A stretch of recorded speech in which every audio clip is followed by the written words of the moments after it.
kolejnym module Forum Przyszłości Kultury.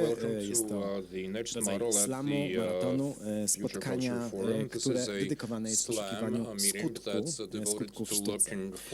W ostatnich latach poświęciliśmy temu zagadnieniu bardzo dużo uwagi, powstało wiele tekstów, zorganizowano bardzo dużo dyskusji na temat konsekwencji lub też braku takowych różnego rodzaju działań artystycznych oraz potrzebie wyjścia poza bezpieczny kokon instytucjonalny. Nasze dzisiejsze spotkanie kradnie, używa takiego formatu slamu poetyckiego. Wybraliśmy ten format bez przyczyny. Taki typowy slam poetycki jest formą rywalizacji, ale my nie będziemy rywalizować między sobą. Wybraliśmy ten format jako formę prezentacji artystek, aktywistek, badaczek rywalizujących nie ze sobą, co z systemami eksploatacji, dyskryminacji, przemocy i opresji wobec środowiska naturalnego, kobiet, mniejszości seksualnych czy grup wykluczonych ze względu na chociażby miejsce zamieszkania czy dochody. Ale przewrotnie nawiązujemy też do najbardziej znanego slamu poetyckiego w historii polskiej poezji, czyli tak zwanej uczty grudniowej z 25 grudnia 1840 roku, czyli starcia pomiędzy Słowackim i Mickiewiczem. Tak więc dzisiaj mamy ucztę grudniową.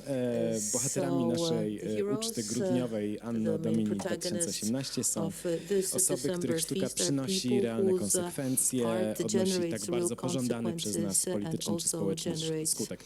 Nie będziemy więc dyskutować dzisiaj na ten temat, czy sztuka w ogóle odnosi skutek, który jest namacalny i mierzalny, co zaproponujemy kilka konkretnych taktyk, propozycji i przedstawimy osoby, które używają sztuki jako narzędzia, czyli zamiast kontemplowania i celebrowania dzieła sztuki, sztuka staje się częścią życia codziennego, bycia razem, wspólnego sprzeciwu, a tym samym nie poddaje się zwykłym, naturalnym procesom, chociażby muzealizacji.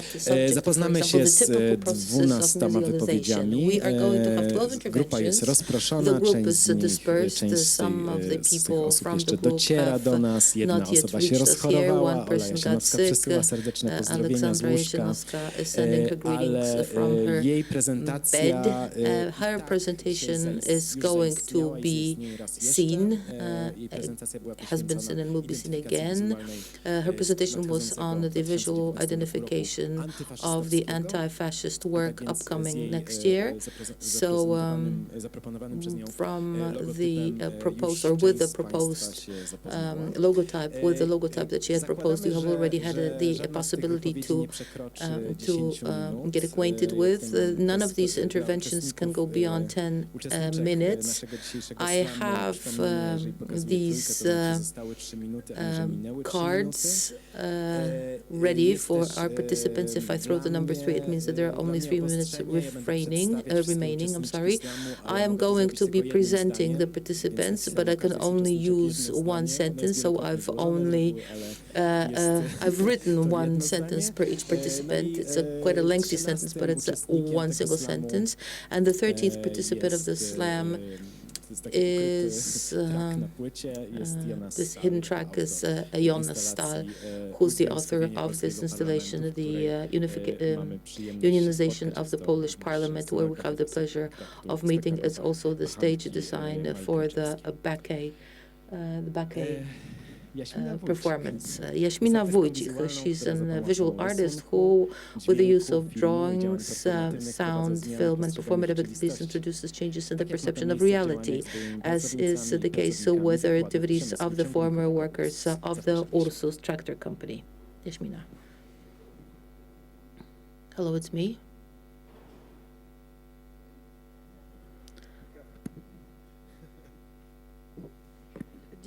Hello. I wanted to refer to the perspective of the long duration from the previous discussion and present to you a long duration that began in 2011, an artwork or a work of in the sphere of art, education, social work from the Ursus factory, 80 hectares of premises. So this is one of the photographs presenting it. This was one of the biggest Polish companies ever, in the area of which I found myself in 2011 completely out of coincidence, and I photographed the different facilities, the big buildings. My father was from Ursus, so I sent him the photographs. He called me and he was absolutely in despair, saying, really, it's impossible, because Ursus used to be a town. Is it possible that this town that once lived with this factory, lived the life of this factory? And he started telling me about the place, of the people that were sort of pouring out of the trains and heading for the main gate.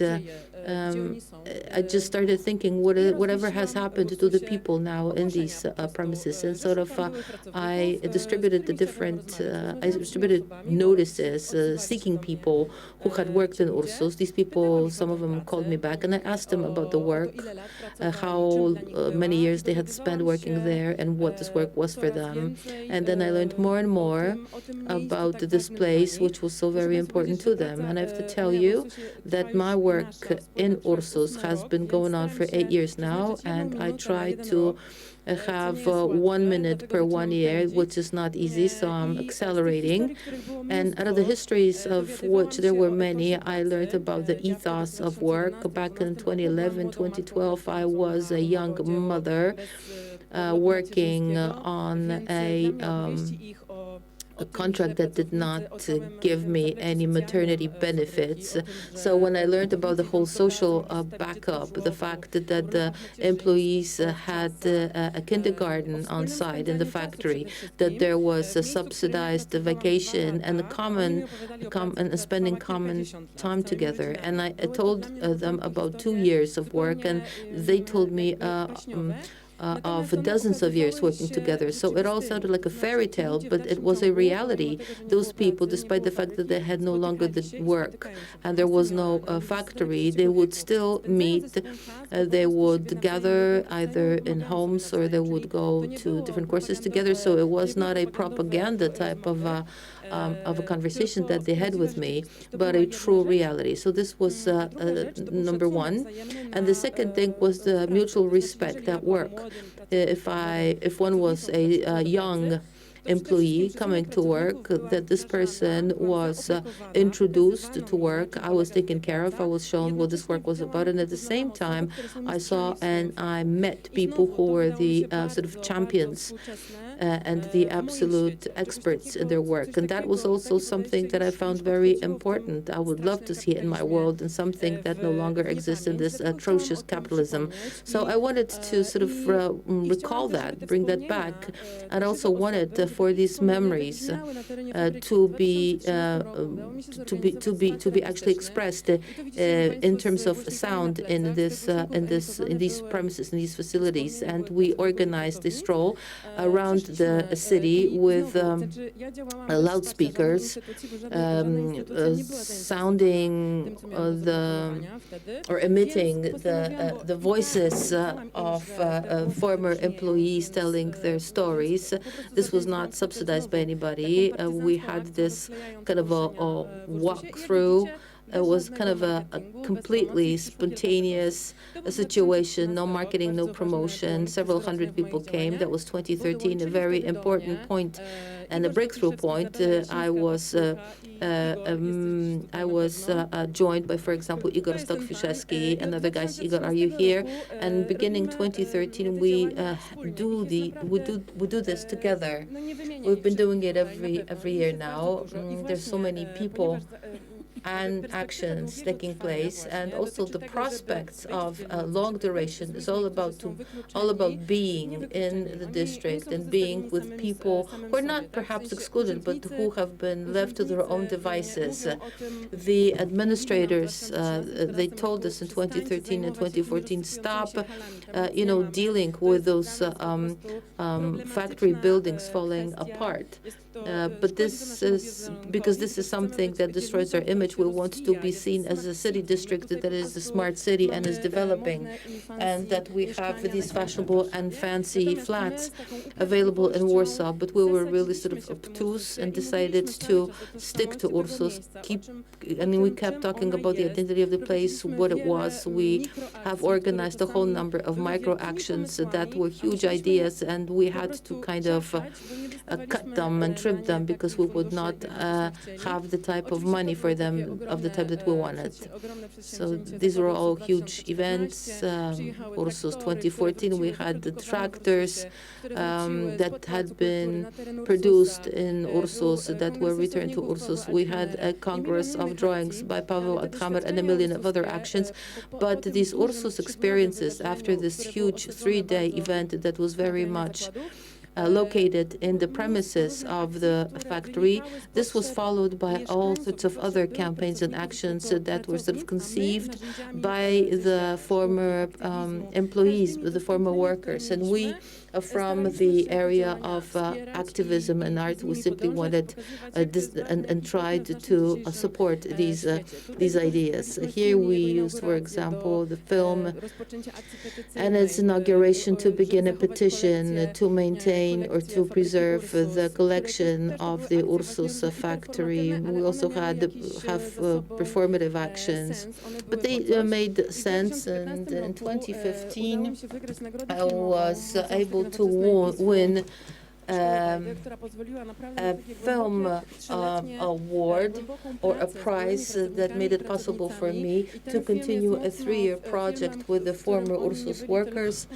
And in this film, they were not just the participants, but also they gave their stories, and on the basis of the memory of their bodies, this film was made. They showed me, for example, when they told me about their work, they showed me how they worked in terms of their the memory of their bodies. And if I may, I would like now to play you the teaser, and that will be the absolute end note to my real quick presentation.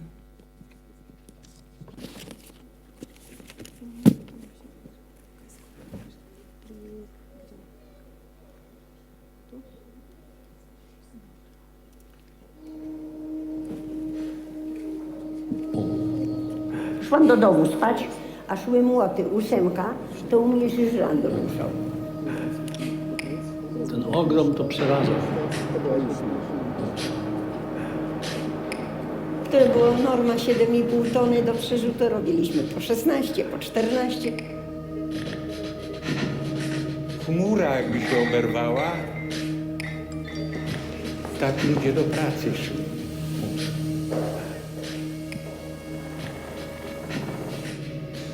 Tu 21 000 ludzi pracowało w tym zakładzie.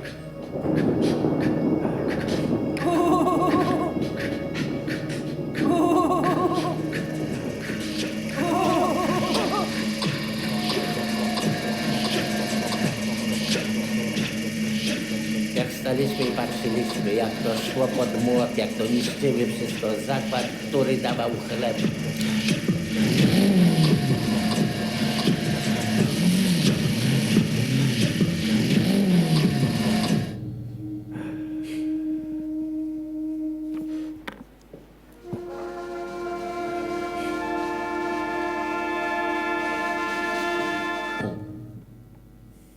I jeszcze kończąc, chciałabym w takim razie...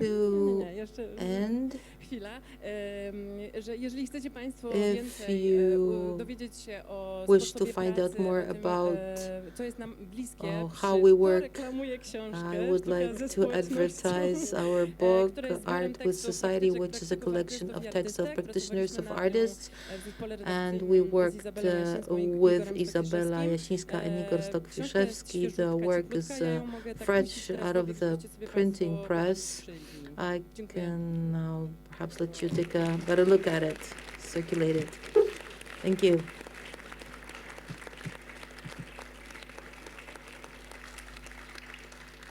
Thank you very much for this absolutely wonderful presentation. Now, Agnieszka Pajączkowska. Agnieszka is an animator of culture, a researcher that joins academic reflection with a creative practice, reaching the inhabitants of small towns and villages by, for example, conducting her roaming or wandering photo studio.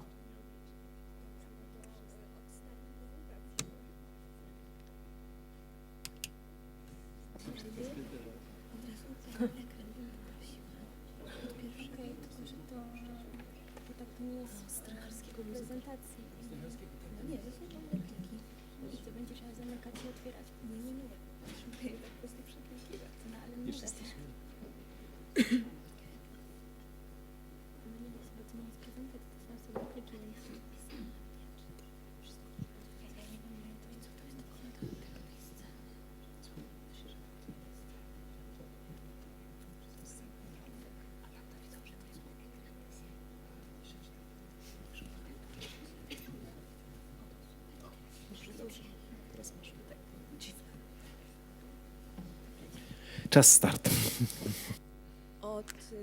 From 2012 to 2016, I spent 1 month conducting or running this roaming photo studio in an old Volkswagen along the north and eastern border of the country in reference to the former practice of such roaming photographers. I would stop in the villages in the borderland, asking the people that I met whether they would want to have a photo portrait taken. I went along the borders with Belarus, Ukraine, then Lithuania and Russia, and I went there because I followed this idea that if in this country there was anybody needing such a service as a photograph from a roaming photographer, then this person has to live far away from the center in a place which is not well communicated, and also to be in a rather peripheral life situation. It was my intuition that I simply had to go to places which are villages, were inhabited by people who are relatively old and poor, and who are not just living in villages, but villages far away from the center. Then I went to Lower Silesia, so that in the west I could look for the east that had migrated after the war. What I had to offer were just regular portrait photographs.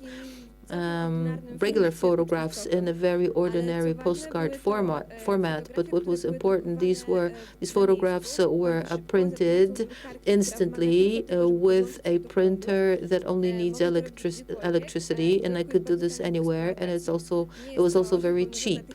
So it's not anything of a sophisticated technology, but it made it possible for me to enter the houses of these people, but not necessarily because such a photograph can be printed even with the use of my old car's battery. What was important to me was that these portraits were made by people who I photographed. It was them who decided how they want to look in the photograph, whether they should dress for the photograph, pose, whether they should sit, stand, smile, not smile. They would also get an assurance from me that this photograph was only for them. It means that I would not make an exhibition out of these photographs. I would not show them here, nor would I print them in a newspaper. Not everybody would have a problem with that. I think that some of the people were actually disappointed, but I would feel bad not being clear and why I would have to take these images of these people away with me. These photographs can also be taken into one's hand. They are objects. They can be signed, they can be given away, they can be given as a present, they can be shown, they can be brought closer to the eyes. If you don't have a good sight, you can pin them up on the wall, you can put them behind the glass of a cabinet, or you can watch them together with other people, or just put them in an album. You can even make it a tombstone portrait. So these are objects, photographs, so what photographs used to be before it became digital. Now, question is, how much is such a photograph worth? You could say that it's worth 1 zloty 20 groszy, because this is how much it cost me to print a single print, not counting my travel expenses and not counting the fact that I am then not working professionally. But you could also say that this is worthless because it doesn't have a circuit, it doesn't have an artistic status, documentary status. It only has a value, a quality as a personal object. But this is why it's priceless to the effect, because I happened to also photograph people who had lived next to each other, but do not have a picture together. I even took pictures of children that did not have pictures with their parents, and also photographed people who had not their picture taken of them for 30 years. So how much is such a picture worth? What can you get for it? You can get food for it, the pierogies, eggs. You could get a visit to a bee farm, or you can get a bean soup from a 90-year-old who makes who produces these beans. You can make all that food, eggs, plus even more pierogies. You can get fish. You can get your car repaired, van repaired. You can also get a place where you can camp, because camping regularly is forbidden. You can get pairs, you can get the possibility of singing together with the ladies who escaped from beyond the book. You can also get hybrid nails. You can get Russian cigarettes, fresh milk. You can get vegetables, again, camping ground, visit to a Russian Orthodox church, or fresh potatoes, or more pierogies, or perhaps a basket that is made from these belts used for transportation. You can also get help getting out of a ditch if you end up in a ditch. You can also get something post-German, such as a bayonet. You can also get a small a carpet like this made out of cut-up T-shirts. You can also get breakfast. You can get a camping ground. You can get car parts. You can get a history of who'd been buried in the cemetery. You can get a Russian lollipop. You can get a beautifully hand woven duvet. You can get something post-German, some strawberries, herbs, and you can also get your own picture. This is a picture that Madame Walter made me. She wanted to have me, an image of me, and this is the first picture she had ever taken in her life. So these things are a currency. They're the real currency of an actual exchange taking place there. I offer a photograph, and instead I get something what people can give me. I go away with eggs, and somebody is staying behind me with a photograph. But there's yet another type of currency which perhaps is even more valuable than this material exchange, namely the stories. Because I propose photographs, even if the person that I talk to refuses to have a portrait taken, they often talk about the pictures they already have. And when they talk about their pictures, they talk about their life in the villages, the relocations, how the borders were delineated, how the borders were shifted, who was murdered before the war, during the war, and after the war. And also they told me the history about photographs, when the photographers came, how much a photograph cost, and where could one get one's own image from.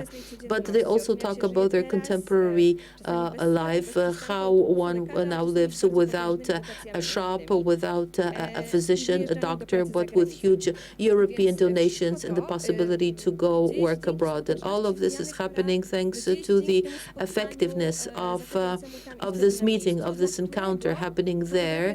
And the photograph here is just a pretext. This roaming or photo studio on tour is just a pretext to speak and exchange histories. Now, what is the result? The result is now that I'm working on a book with these stories. It's a huge work for me. Now, why? But what is it important to anybody else? I have a feeling that those stories gathered there are like voices that are doubly, very rarely heard. In the sense that they are voices from villages away from the center, also voices of elderly people, very often women, old women. As a result, you have stories which are told and that are not just with me or to stay with me, but I try to convey them. And I think that telling stories and changing stories, exchanging stories rather, can change the perception of reality. And the absolute final thing, I often heard from the people that I met on the way that everything that is happening between us, and I heard it both from the men and women, was possible because I was a woman. That I'm young, that I'm in a big car, that I'm alone. So they are not afraid of me. And they may even be a little bit anxious about my fate, that if I was a man, that they would not let me in. And that led me to this thinking that if I had a very set and precise plan of my excursion, and if I did it in haste, see whether I have the indices right, if this was a project that I had to settle accounts for, that I had to provide the effects, give the effects, if I pressurized the people to have their picture taken, if I had any specific dates, then it would not have been successful. But it was because of the fact that I was not in a rush and they were interested. And this is how I explained to myself what they had told me. And I think that many of the things that they told me are great food for thought. So thank you very much. I'm happy that I did not exceed my time limits. Thank you. Bardzo dziękuję. Thank you very much, Agnieszka. I don't know whether you want to use these plinths or... Ale możemy postawić też laptop. Nie wiem, jest coś takiego atrakcyjnego. It's kind of something attractive, standing behind these. Magdalena Staroszczyk. Or at these podiums. Now, Magdalena Staroszczyk, she's a researcher, artist, and activist. Her intervening projects focus on marginalization, discrimination of LGBT, minority, women's rights, and she is the co-creator of the Black Rags Collective. Magda. Dzień dobry, dziękuję za... Good afternoon and thank you very much for this introduction. I'll begin. Well, I suppose most of you the concept of art activism, but that's what I'll be talking about. That's what I am working with.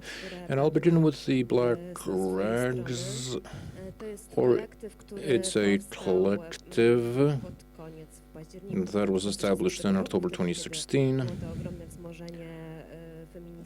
During the feminist upsurge following October 3rd, the women's strike, and together with Marta, Karolina Maciejaszek, and Karolina Satkowska, we decided to go out in the streets with a banner, the bounds of contempt, to go out and block city traffic, stop traffic. I'll be brief speaking about the collective because I don't really feel okay talking about the collective myself. We prefer it when there's two of us speaking. And it's also interesting, if we have the time, it would be interesting maybe to see how these grassroots organizations, movements, or collective, what their relation to institutions is. Sebastian is open, and you made it possible. You said I could invite someone to share the presentation with me, but normally it's just one person who's invited to a debate, and that's normally very restrictive, limiting, and exclusive. These are photographs of our happening that took place in Warsaw. One of them was Greetings from Lesbos. We set up a camp on the Isle of Lesbos, at the foot of the palm. We read lesbian poetry. This was on the day of the Equality Parade, and it was an action, the purpose of which was to show the presence of non-heteronormative women who aren't always seen in the LGBTQ+ community. The second action, Poland for the Birds. This is a campaign and action of on November 11th, and that's an anniversary. And in the 2 years of our existence, we've had 8. I never really know for sure. And when speaking about this long duration, we rather specialize in intervention. We're a pro bono collective where we get fundraising, we fundraise, and the fundraising campaign is used only to purchase materials to run the website. We also want to expand our impact via social media, and the documentation during our projects and actions is also present online, and other media, if other media decide to write about us or show what we're doing. In the second part of my statement, I wanted to describe my latest action I did together with Akcja Demokracja, and it's thanks to them that it was made possible. It's very important for me and for yourselves as well, because they say that we have 12 years to avert climate disaster, and this is an example of an event, of an activity that's artistic. I was drawn in. I said I'd stage a happening for Akcja Demokracja and for the climate. The idea was to come up with a simple happening that would engage, involve a broad audience, that would reach out to many generations in various sites in Poland. And I think that to some extent it succeeded. I chose this to show examples of effectiveness, success. The happening was full of dark thoughts about the future, especially grim thoughts about the future, bleak. And this is about climate policy in Poland, so the future is bleak. And to show what strategies in the future might avert these developments, might stop this from happening. So this is the contribution of Akcja Demokracja. These are the people behind the action partly, and in 8 cities in Poland we've had these happenings, and in each of these towns there were local leaders who were given the concept of the happening, and they carried out the happening on site. It was largely similar, so there was documentation gathered, then it was made available with the media.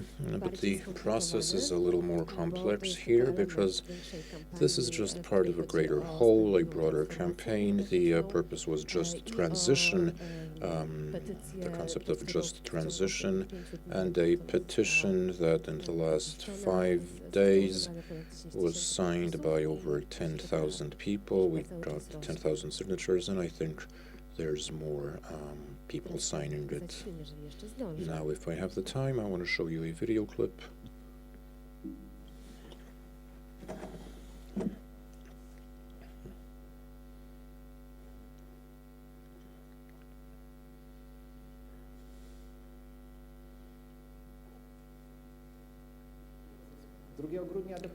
On December 2nd, Katowice will host government delegations from all over the world who will be talking on stopping climate change, but since this is being done very slowly, in a way that doesn't live up to the severity of the threat, the gravity of the situation, every such summit brings together activists from all over the world to show how many people care about what's happening, to show that climate change is something that's important for people around the world. And this is the time when we, as people who think about protecting the environment and moving away, phasing out coal, this is a place for us, the Spodek Conference Center. Next to it is a hub that's set up by Greenpeace, and other organizations were present there at this climate hub.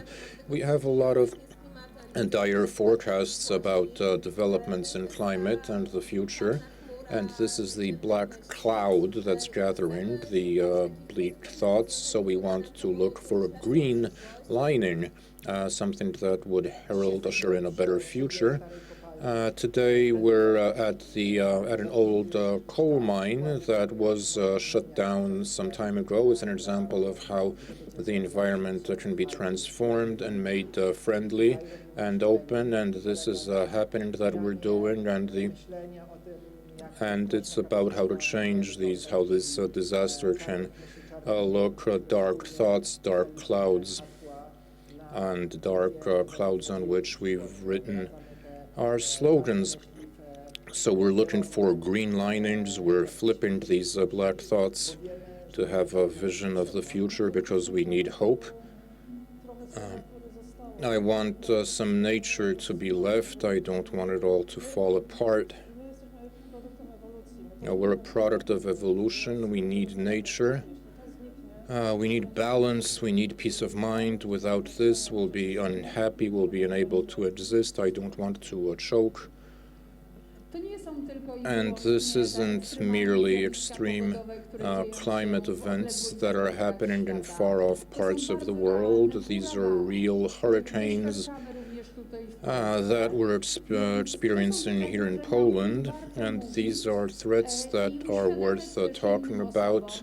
We need to make people aware that we ought to act together towards countering climate change.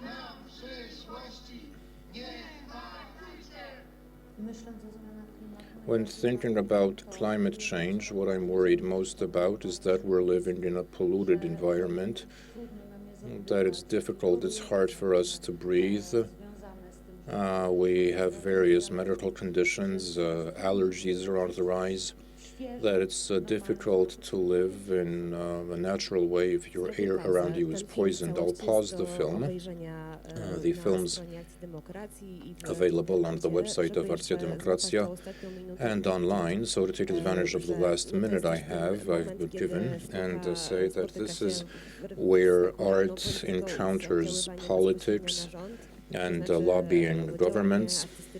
So artistic efforts and means are used to attract people, to gather people, get them to cooperate, and get them to lobby and pressure politicians with a view to changing the regulations. Thank you very much.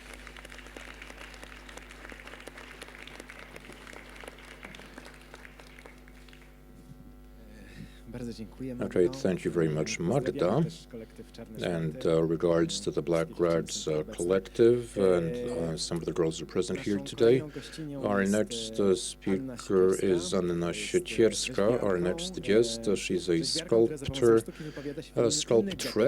who uses art to talk about other species exploited and abused by Homo sapiens. She's fighting, she's supporting other species, animals, and plants.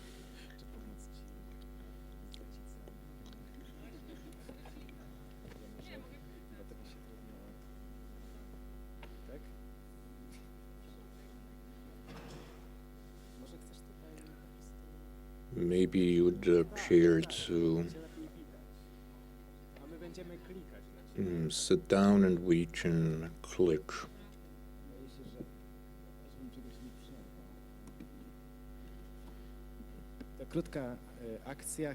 This is a brief action. We want a boar on the stand. We want the laptop to be moved.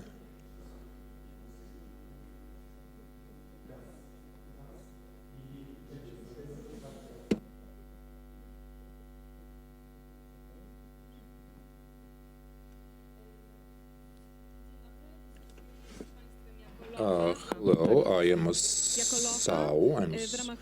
As a part of the interspecies project, this sow has given me her body to deal with this awkward and embarrassing situation of public speaking, and I'm given the sow, the she-boar, my voice, so she can represent all species, all beings that do not speak human language. Some activities that I've initiated, that I've launched, mainly addressed at non-human entities. I'm beginning with ficus, an installation that I've done ficus, and the entire project was done with the ficus collective together with Krystyna Jędrzejewska and Paulina Mirowska. This is an installation done together with houseplants that were salvaged from rubbish heaps, salvaged or hand-given by people who had too many plants, and these plants, these houseplants, were given a new home in a Warsaw courtyard in a welded installation. And the idea was to make it a neighborhood installation for people who could live with each other, for people who could interact with plants, and then you could adopt these plants. Adoption began earlier. It was informal adoption, non-systemic. The plants started vanishing, but at the end of the season, there was adoption. There was a special animal, and everybody who found a house, and everybody signed the said pledged to look after the plant and treat it as, on the same terms, the very rigorous, very strict conditions. People even agreed to have house inspections, and then they sent photos of plants transplanted into the new environment. And along with this project, there was a year-long series of workshops in a correctional facility for young men outside of Warsaw to make them sensitive to the world of plants. So we visited the botanical garden, and together we welded constructions for house plants, supports for house plants, and we had very interesting sculptures as a result. The boys were very proud, and they're still very proud of what they welded. And an additional element was that it overcame gender, because as a woman I taught them to weld, and while they replanted plants, which they originally thought was a very feminine activity. And this is another installation, chicken coop, which was done by myself as a traditional carpentry, traditional joinery actually, without using power tools and without using nails. So this is a prototype for my own house, which I was building in the Podkarpacie district of Poland in the southern mountains. The construction, of course, the frame was much more complex and on a human one-to-one scale. So this shows what some people might see as a paradox of building homes for animals. Chickens, hens, can live to be 20 years old, and they need a house with a porch. Not just a coop, but a house with a porch. And this work was my voice of opposition, my objection to the conditions in which most representatives of the species are kept in. There were 10 chickens or hens we lived in squatting allotment gardens in Warsaw. And the chickens participated in the entire process, so it was their playground. These were hens which were rescued from an industrial farm, and they're living there today along with a duck. There are new generations of hens and chickens. They have a chance at living in dignity, and they have a chance for a natural death, a chance which they're deprived of normally. And this is another piece that addresses the issue of the house. This is a pulpit. So the word pulpit, it led me to build a dovecote, because the word ambona in Poland means a pulpit, from which a platform for hunters, and it's also a pulpit from which the priest addresses or says the sermon. I built this in Orońsko, in the sculpture center, sculpture. This was a tree toppled into the park by the wind, and I built a birdhouse symbolizing peace and the Holy Ghost. Finally, it was settled by insects, spiders, and a marten. And a byproduct of this, side effect of this piece, was that when I was there, when I was working on that piece, there was someone in the studio who calls himself the only true Polish sculptor, initiator of the first marches of independence marches. I'm sure some of you might know him, but I won't call him by name. So I irritated him so much, and my piece irritated him so much, that when I was absent, he removed 2 props or 2 legs, and thanks to that, and not only, that person has been banned from being or from renting a studio in the Orońsko Sculpture Center. And this is another pulpit. These pulpits are, these hunters' platforms are all over the place. They're still being used by hunters, but if they stopped having that use, then lookouts for hunters, then actually I find them fascinating as a sculptor, but I ethically object to their existence and their function. So this will be a gallery of Sylvan's forest sculpture and field sculpture. I was working on this piece. It's being done in Bavaria. Bavaria is a cradle of hunting. There's in Munich, there's a museum, outside of which, in the old town Munich, there's a museum outside of which there's a sculpture showing a dying boar. So I'm glad that Bavaria financed my piece. This is a film. It's not played as a film. It's a burning lookout.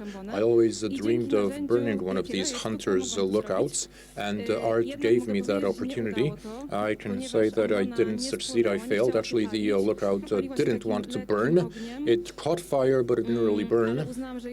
But I saw this as a great metaphor of how difficult it is to oppose hunting, and with the views on hunting, with a position on hunting being so firmly rooted in public perception. And during this exhibition, I had a lot of interesting conversations. There was a lady who said that she takes her daughter to the woods and saws the supports of these lookouts.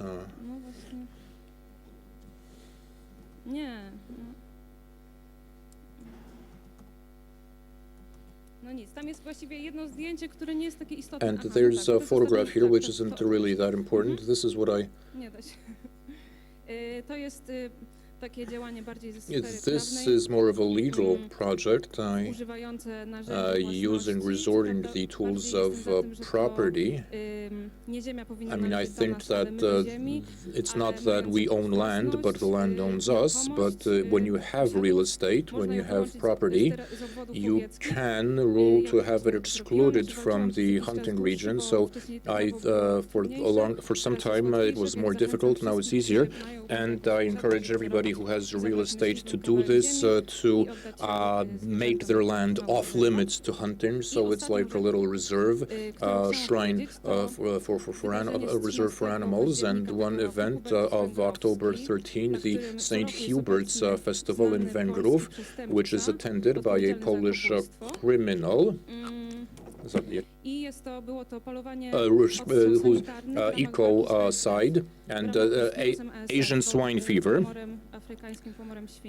African swine fever, I beg your pardon, and so this, and during this attempt to suppress this virus, the protective period was lifted, was waived. Pregnant females and juveniles are killed, and hunters receive money from the state budget. This is big money that they get allegedly for combating and suppressing swine fever. And so thanks to our presence, only several boars were killed. And we managed to stop hunters. We follow hunters around the wood. We don't interfere, but we talk to them, and we try to distract them when they try to take aim. shame. And again, recollection of this event, I heard a shot, and after that I saw a body, an animal in a body bag, and I found the innards, blood, and this shell or this casing, which was in violation of sanitary hunting, because this is allegedly fighting the virus. So there's actually innards and blood should not be left on the site, but actually the boars are not in contact with pigs, and so they do not transmit the virus. This was a hunt that was held as a collective hunt with beaters, and I think that this a mass hunt with beaters, and I think these should be banned as soon as possible. Thank you very much.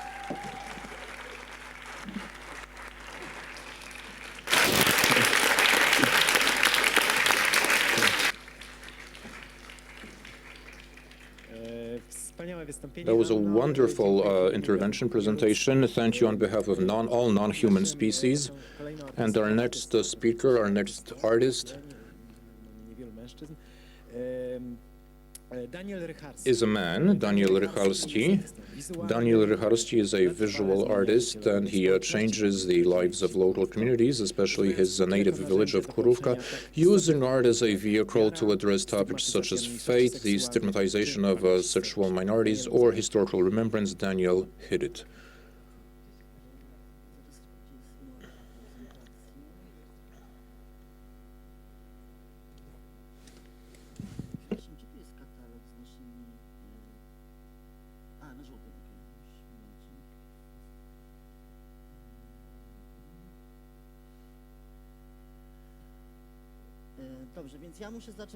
Okay, I need to begin by saying that the last presentation kind of changed my plans, because it's difficult for me to talk about 3 projects, but I can't speak about a project directed against boars, so I won't. I wanted to talk about 3 projects, but the third of them was one that was against boars, so why don't I tell you about 2 other projects which do not involve boars.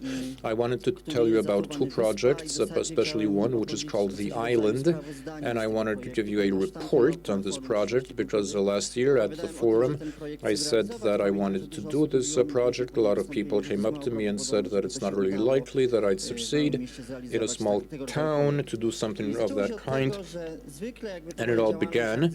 My artistic activity is largely directed focused around Kurówek and the villages around it. The Island project was the first one I did in an urban space in town, in the small town of Sierpc. Sierpc is a small town 120 kilometers northwest of Warsaw. Before World War I, the Jewish community accounted for 50%, if not more, of the population. And there are several sites, sites of memory, memorials. One of them is the so-called lakes. It's actually a lake, a pond in the center of the city. Recently, one of the mayors built an artificial island there. The island has no practical function, apart from just being an island in the middle of this pond or lake. And I told the mayor that I wanted to change this island into a of a Jewish cemetery, into something like. I approached Alan Starsky, who was the set designer on Schindler's List. I asked for the gravestones from Schindler's List because I knew that they were in the Lieben quarry in Krakow. I talked to Alan Starsky. He said he couldn't let me loan the tombstones, but he could let me have the tombstones from the film Aftermath, which was a Polish film, and that thus began the long process of getting Jewish tombstones from the film Aftermath, and we succeeded we managed to do this in the spring of last year, and together with Szymon Maliborski, curator working with the Museum of Modern Art in Warsaw, we transported 27 Jewish tombstones from the film Aftermath to the city of Sierpc. We used a ambulance boat to transport them to the island.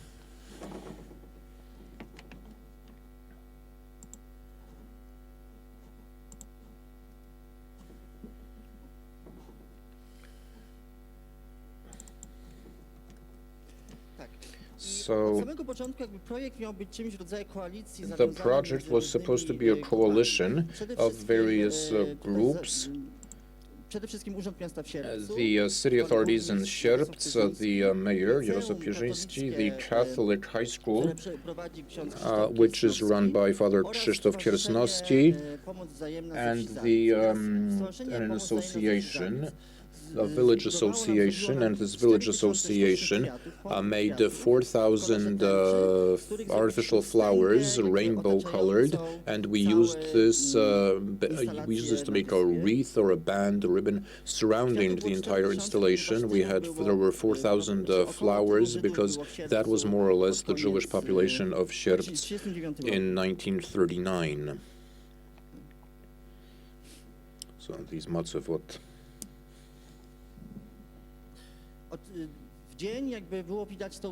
And in the daytime you saw the flowers, but in the nighttime it was all LED.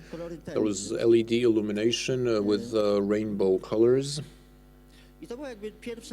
And this was the first part of the project. The second part of the project used my previous project, the statue of a peasant, which is a mobile monument that tours the country. And whenever it reaches a new place, the context, the visual nature changes. And here it became like something like fire iron. We invited not just the fire brigade, the voluntary fire brigade from the village, but also the fire brigade from the city of Sierpc. There's a fire officer who said something that inspired me. He said the fire brigade needs to help no matter what. It needs to rescue anyone, regardless of their color orientation and political beliefs. And that's when we decided that the statue of the peasant would change into a fire truck. So we asked the fire brigade to give us firefighting equipment, and this firefighting equipment adorned the statue of the peasant, and this monument was set up on the site of the old synagogue, which was burned down in 1939, and the Germans did not allow the fire to be put out. So this is a synagogue that could not be put out. And on top or on the front, there was a plaque commemorating the synagogue, because the city authorities wanted to place the plaque on the site of a house belonging to the Adamski family. The Adamski family did not agree to have the synagogue commemorated in any way, so this plaque this tablet was set up on the monument to the peasant, and this was the first part of the project. The second part of the project was manhole covers, and when we were doing the island project, the mayor of Sierpc told me the story of Dworcowa railway street, which connects the island and the train station, and this was overhauled. It was repaved, and when they were repaving the street, they realized that it had been laid with matzevot by the Germans and the headstones, and the mayor asked if I could find a way to depict this to us. He didn't have the money to repave it, but he wanted to commemorate this site, to say that under this paving that people walk, that underneath are headstones or people's graves under the surface. And since on the pavement there were 3 manholes, I said that maybe these manholes could be removed, and instead of them we could have new manhole covers that would be cast and have an inscription, the inscription being a poem by a local poet from Sierpc, a female poet, commemorating or calling attention to the fact that we're treading on gravestones, headstones. And this is currently being finalized. The mayor agreed to the manhole covers, and furthermore, he said that maybe there could be more manhole covers cast and placed in other memorials, other places associated with the Jewish community in Sierpc. And in closing, these projects and a number of other projects are part of my solo show, which opens in 2 months at the Museum of Modern Art. And I just wanted to make an announcement and a request. If anybody knows or if anybody is LGBT and if they have any clothes that they could lend me for the purposes of a project I'm doing in Kurówek. The project will be shown at the Museum of Modern Art in February. So if you could maybe bring the clothes to Państra Street and to the Museum of Modern Art. Thank you.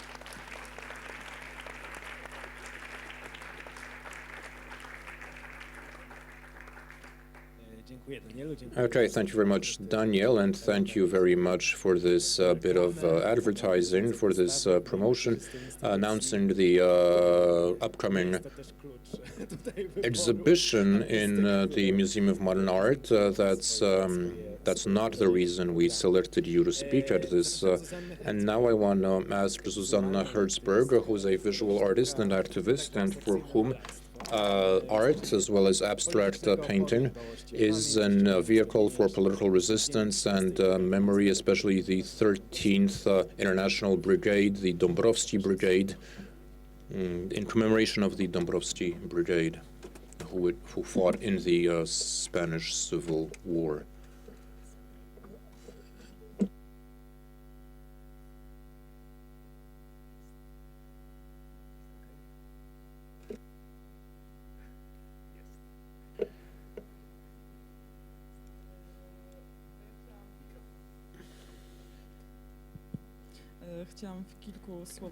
Briefly, let me tell you about the activism, our activities to combat to exclusion and to emancipation. And this series of works were originated from my family history. My grandfather, in the interwar period in the 1930s, left Poland because of the rise of fascism, discrimination, lack of emancipation, and he went to the Palestinian Mandate, the mandate where he, in Palestine, British Mandate in Palestine, and then he went to fight Franco and fight the fascist tendencies that were spreading throughout Europe, so he went to fight in the Spanish Civil War. And what led me to do this was very pedestrian, because I went to visit my friend, a friend of mine invited me to take part in, there's a great place, Zelów.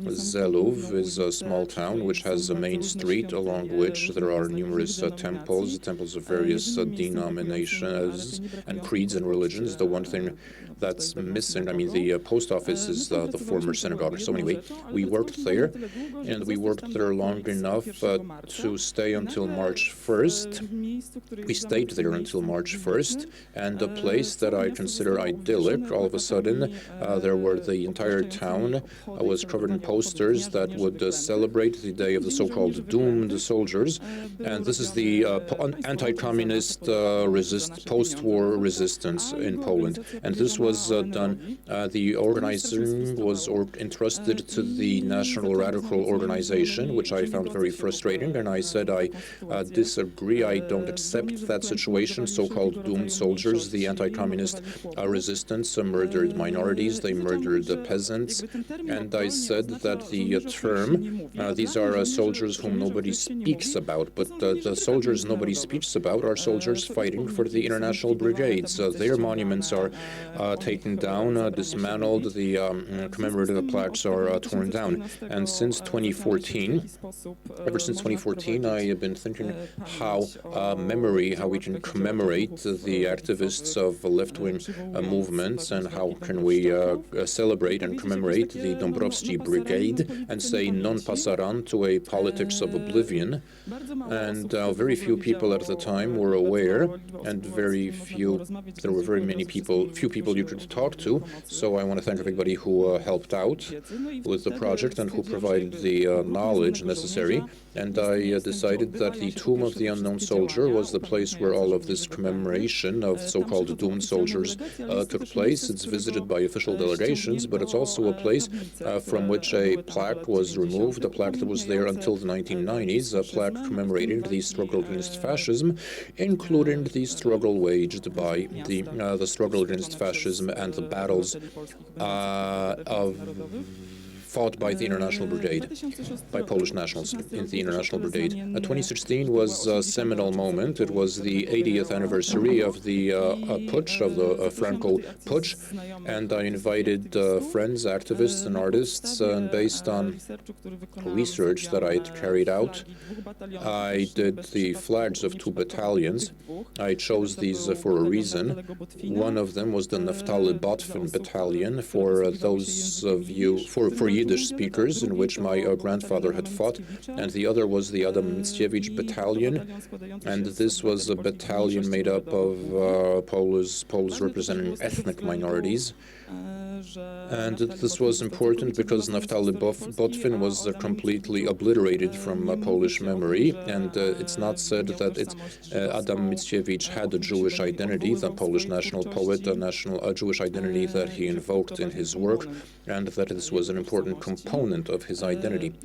So we stepped out onto, so we headed for the Tomb of the Unknown Soldier, imitating an official delegation, and what's more, we managed not only to approach the tomb we later wreathed. The soldiers didn't realize that we were not an official delegation, so we appropriated the space and the rituals. The soldiers even saluted. I thought they wanted to do something to stop us, but that was the procedure, so they took the wreath that I made, they laid it on the Tomb of the Unknown Soldier. My actress friend read a poem by Władysław Broniewski, and we left the Tomb of the Unknown Soldier, just like all other official delegations do. And this was important because all these banners are for your freedom and ours. That was the motto, the slogan. So fighting for your freedom and ours came from Tadeusz Kościuszko, 18th century, and we can't fight for our own freedom, for your freedom, if we're not free ourselves. And there's also the distinction between freedom as national independence and civic freedom difference. So another thing that followed in the wake of this were pieces devoted to women, because during these 2 years of research and performative action and the way it began working, especially existing in the media, in the social media, we managed somehow to graft, to get left-wing parties begin talking about the Dąbrowski Brigade. And it turns out that, since there were people from many emancipatory and freedom-oriented centers anyway, so this began to resonate. It joined the public, it became present in the public debate. These groups were quoting one book published in People's Poland on the number of volunteers of both sexes. They said that there were only 60 women fighting in the international brigades. But since I had done the research and I knew of 90 Jewish women who went there, as well as many more representatives of the Polish majority, I decided to make a piece about women. And initially this piece consists of, and at the Museum of Modern Art was shown in my, so I met representatives, I met the families, I did collages based on documents they gave me, they loaned, I made abstract portraits of these women, but my idea was that I'd take these boxes, I'd travel with these boxes and tell their stories, since I don't have, I didn't, for lack of funds and for lack of a car, there was a spoken performance, and the spoken performance, which got me into, thanks to which I was able to access many spaces. I was in the synagogue, but also a culture center. I spoke to elementary school children, and at Resist Fest in the Syrena squat, I managed to tell their stories, the stories of these women. And these are stories about people who had been excluded in the interwar period, and also a way of telling the truth or about people who had joined the struggle against fascism, and to recall these people. So these are the various boxes that I made, these stories. And elementary school girls did a commemorative plaque for one of the members of the Dąbrowski Brigade.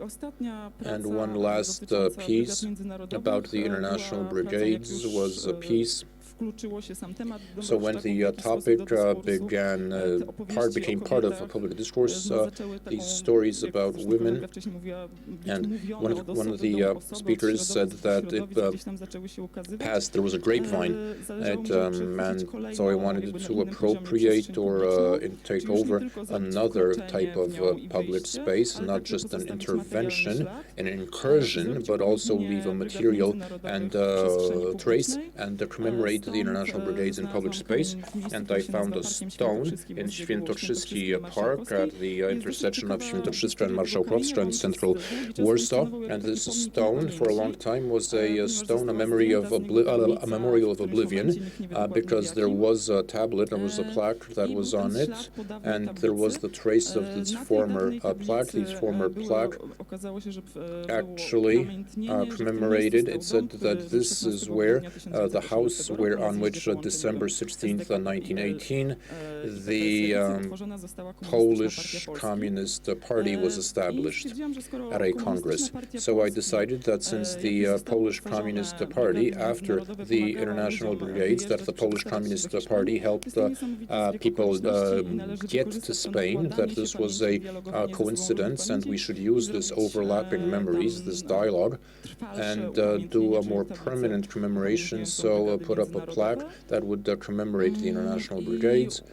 and I placed a plaque there. It was another opportunity to invite the different communities and circles, the Warsaw Choir, that's revolutionary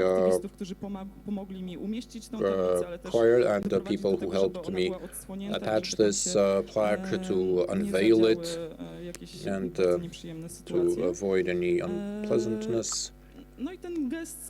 And in the wake of this gesture, various forms of memory entered into dialogue. And I also need to say that everything, that this connection of private gesture and experience of the external experience are meant not just to commemorate those people, but through these her stories, and show that these women practiced anti-fascism, and the way they practiced it was very, very grassroots, very everyday, and it's something that we can also use as a way of action that also can inspire us, can show us how to act today.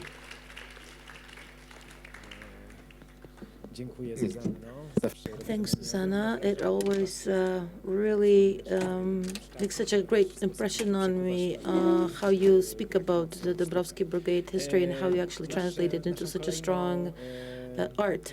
Our next participant is Michał Zadara, a theater director who very often leaves the safe territory of theater art, taking his performances, intervening not only the processes of recording history, but also legislation, as in the case of The Justice, his latest performance dedicated to the topic of the enforced a story or history of Jews having to lead Poland in 1968. I will be walking around. I've had a presentation in Basel, so it's all in German now. Does anybody know how to kick it off? Don't start the countdown yet.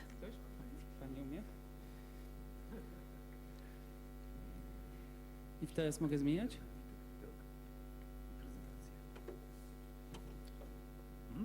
Dobrze. Okay, so I will speak now about a project, the part of which, or one component of which was the performance which is called Justice, but that's not what it's about. Some 4 or 5 years ago, I had this light surgery in the hospital, and I thought it was a great opportunity to read a book.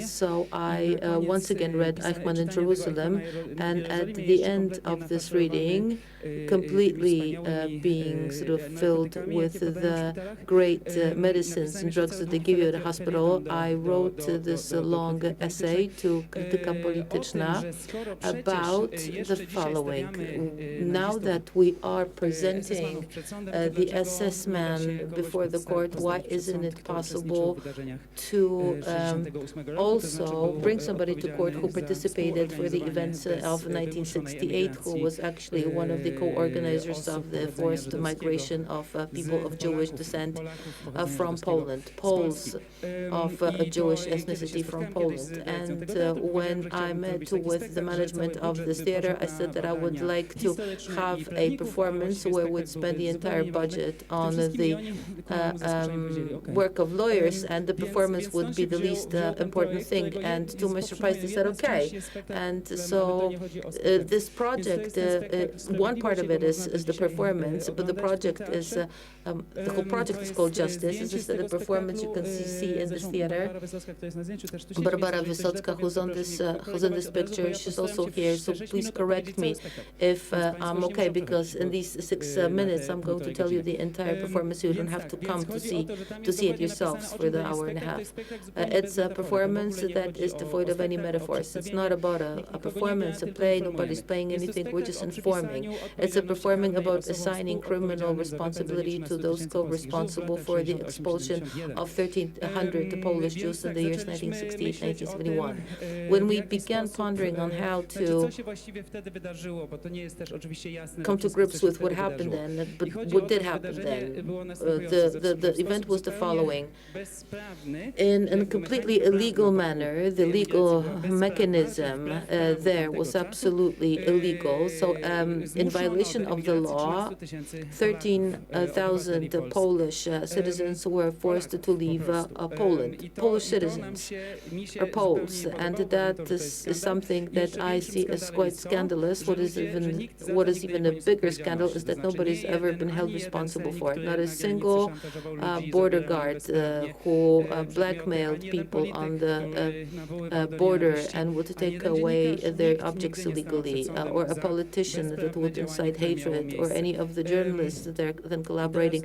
None of these people were ever held responsible. Now, in this performance, in this play, and in this presentation, this was a presentation that I had 40 minutes for. Like, how did it ever happen that 1968 happened? This is a photograph of Mr. Moczar, who had been working on lists of Jews from the beginning of 1960s. So had already built a whole bureaucratic infrastructure. I've also spoken about Gomułka, who during the 6-day war went to meet Brezhnev, and Brezhnev said, "Listen, don't you not have the so-called fifth column back in your country?" And when Gomułka comes back to Poland before the Congress of Trade Unions, he said that there would never be a fifth column in Poland, and that Poland is never in the way of Poles of Jewish descent to leave the country. The party and the entire bureaucratic apparatus sees it as an impulse to begin anti-Semitic activities at pretty much every single level of the state apparatus. And at the same time, there is a purge in the military, as a result of which in the end of 1960s, there's not a single officer of Jewish ethnicity. We know this because Moczar was very solid in his document collection. And as we know, in 1968, the so-called discussion clubs are founded or established among young people, and Kazimierz Demek, the theater director, prepares the Night of the Forefathers to commemorate the October Revolution. This performance is banned. The students take to the streets to protest, and the party is trying to assign the entire guilt to the Jews. So So these are pictures from the march, and there are directives. There were directives issues that at the meetings of the party organizations, it was to be said that it wasn't the students demonstrating, but specific students inspired by Zionists. And at the time, Zionists simply meant Jews. It was impossible. It was not correct to say Jews. It's like, for example, today we say the financier from the West bank, or Soros is also an anti-Semitic code. So the campaigns launched, and the following things ensued. The whole mood was such that it became unbearable. Now, what is an unbearable atmosphere? What is atmosphere? The atmosphere is such that you're being dismissed from work, discharged from work, also that your neighbors give you dirty looks, and you decide to immigrate. And in order to immigrate, you have to, and that's the scandalous part of it all in terms of legal things. You go to the passports office, and they tell you you can immigrate, but then you have to sign off here that you need to have a travel document. By travel document, you think they're talking about a passport, and at the same time, you have to get rid of all your properties, because you can only take $5 away with you to pay for all the treasury payments. So you sell off your entire property, then you go back with the sort of confirmation that you have nothing. So the state has stripped you of everything. Then you say this is the passport, and then you get a passport, maybe the travel document, in which it is written that this particular person is no longer a citizen of Poland. In other words, as a result of the activities of a bureaucracy and the specific policy of the state, you're being stripped of your passive and active electoral rights, property, citizenship, and whatever other rights that protect you.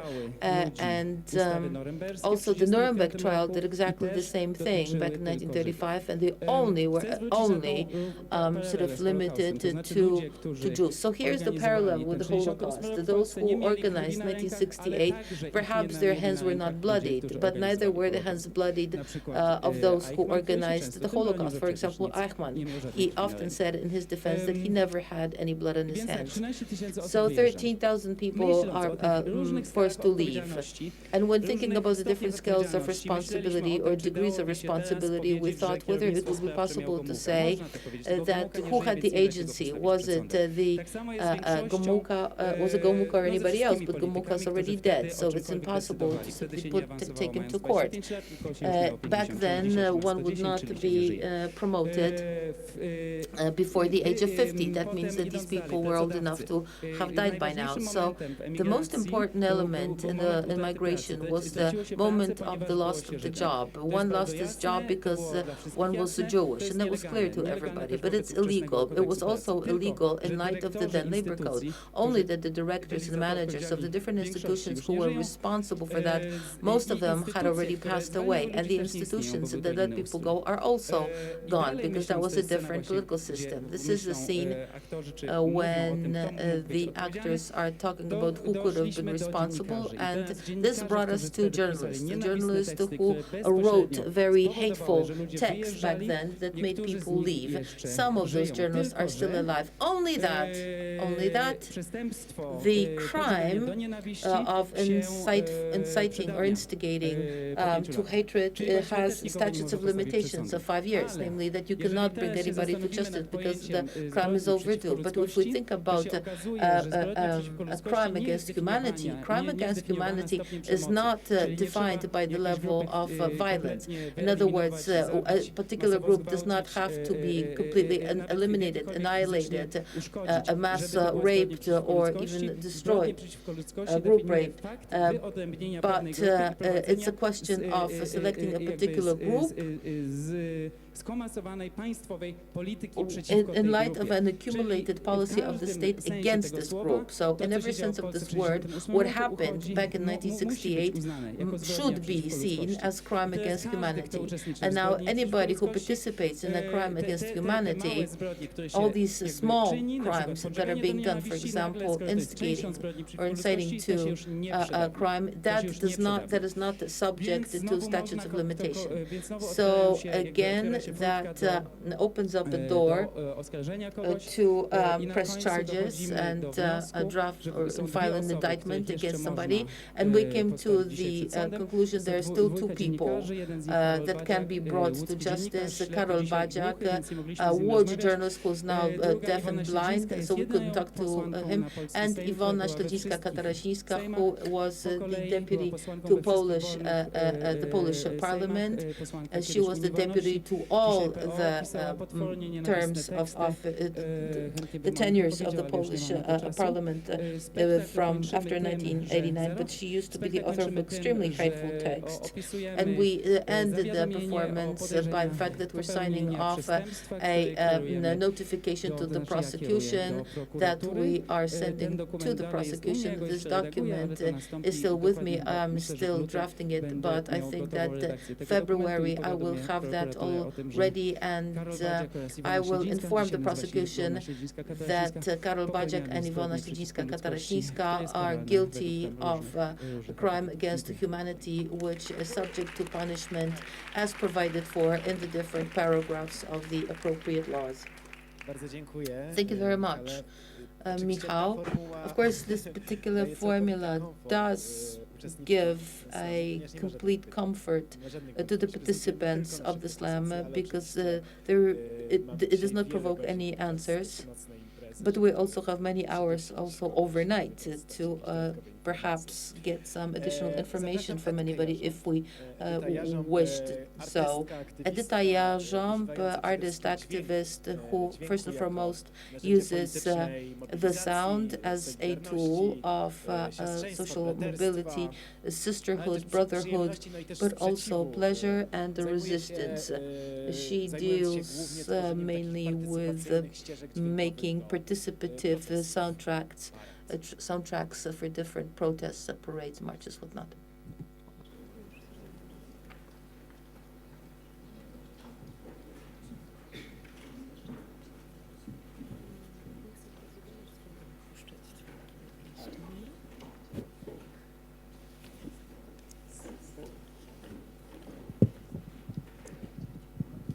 Na slamach się czas liczy od pierwszego słowa wypowiedzianego do mikrofonu. Slam, the countdown begins with the first word said. Hello, I am a widow after a Secret Service agent. A Secret Service agent's widow. That was a joke. And I'm going to play some records that I've made and assembled or edited over the past few years. Things that have been happening mainly in the streets of Warsaw. This is going to be a nutshell, if you will. Don't worry, there's going to be some loud stuff and some records, documentation of some of the warm-ups and some other things that I've prepared in reference to this nightlife of ours out on the streets.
Ktoś idzie, tak.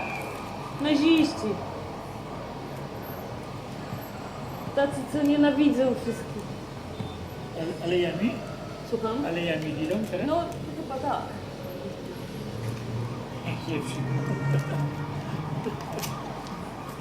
Szanowni Państwo, chciałbym poprosić Państwa o powstanie oczywiście w odpowiednim momencie i o zdjęcie nakryć głowy. Wyraz solidarności ze wszystkimi kobietami na świecie, Amerykankami, Polkami. I jesteśmy tutaj też dlatego, że Polki już raz udowodniły, że potrafią prawicowy fanatyzm pogonić.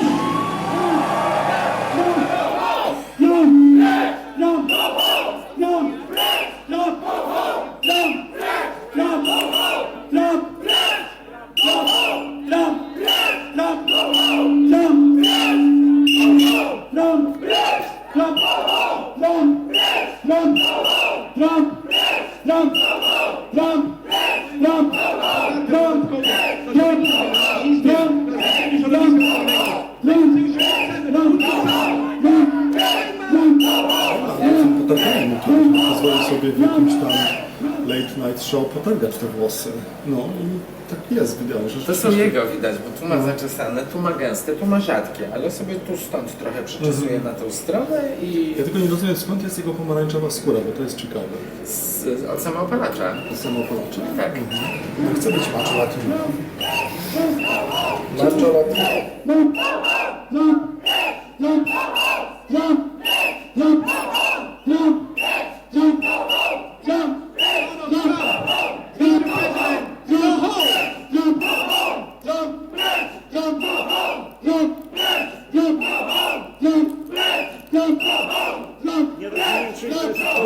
Można się nie zgadzać, można protestować, ale rozumieć, jaki jest interes Polski. Wyście zawsze tego nie rozumieli, bo zawsze byliście ci internacjonały, gdzie wszystko dla was, komuna była ponad wszystko. Nie mylić, że pani, ja coś pani powiem. Mnie oni nie przeszkadzają, tylko w tym dniu, gdzie ja chciałem usłyszeć tą przemowę, a ta hołota wrzeszczała, to mówię, gdzie? To o to chodzi, mnie nie przeszkadza, oni mogą być ultralewicowcy, oni nie mają szans, bo Polacy nie mają, ale chociaż szacunku dla mnie,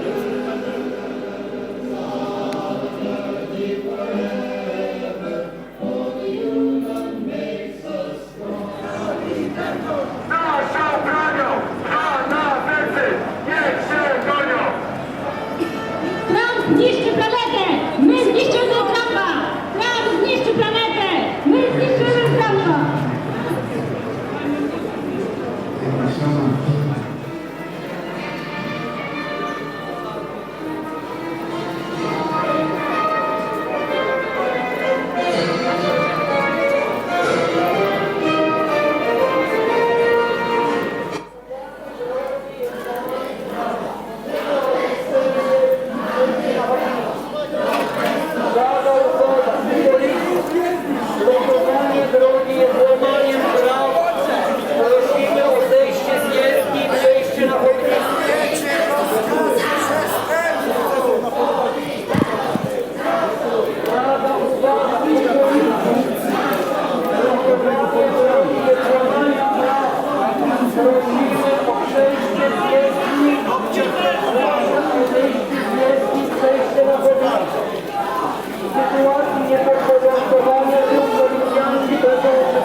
Pamiętajcie o tym, panowie! Wiecie, co to jest współudział, panowie policjanci? Dzisiaj to was zalewał te ziodło! Tu jest suweren! Tu jest suweren! Tu jest suweren! Tu jest suweren! Tu jest suweren! Tu jest suweren! Tu jest suweren! Tu jest suweren! Tu jest suweren! Tu jest suweren! Tu jest suweren! Tu jest suweren!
Dziękuję. Very much.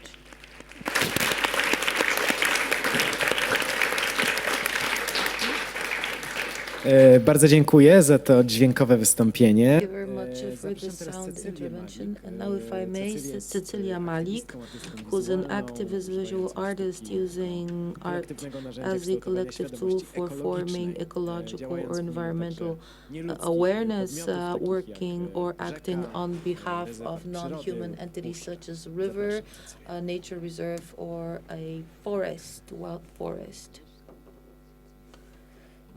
Tutaj musimy wyłączyć. Ojoj, tutaj.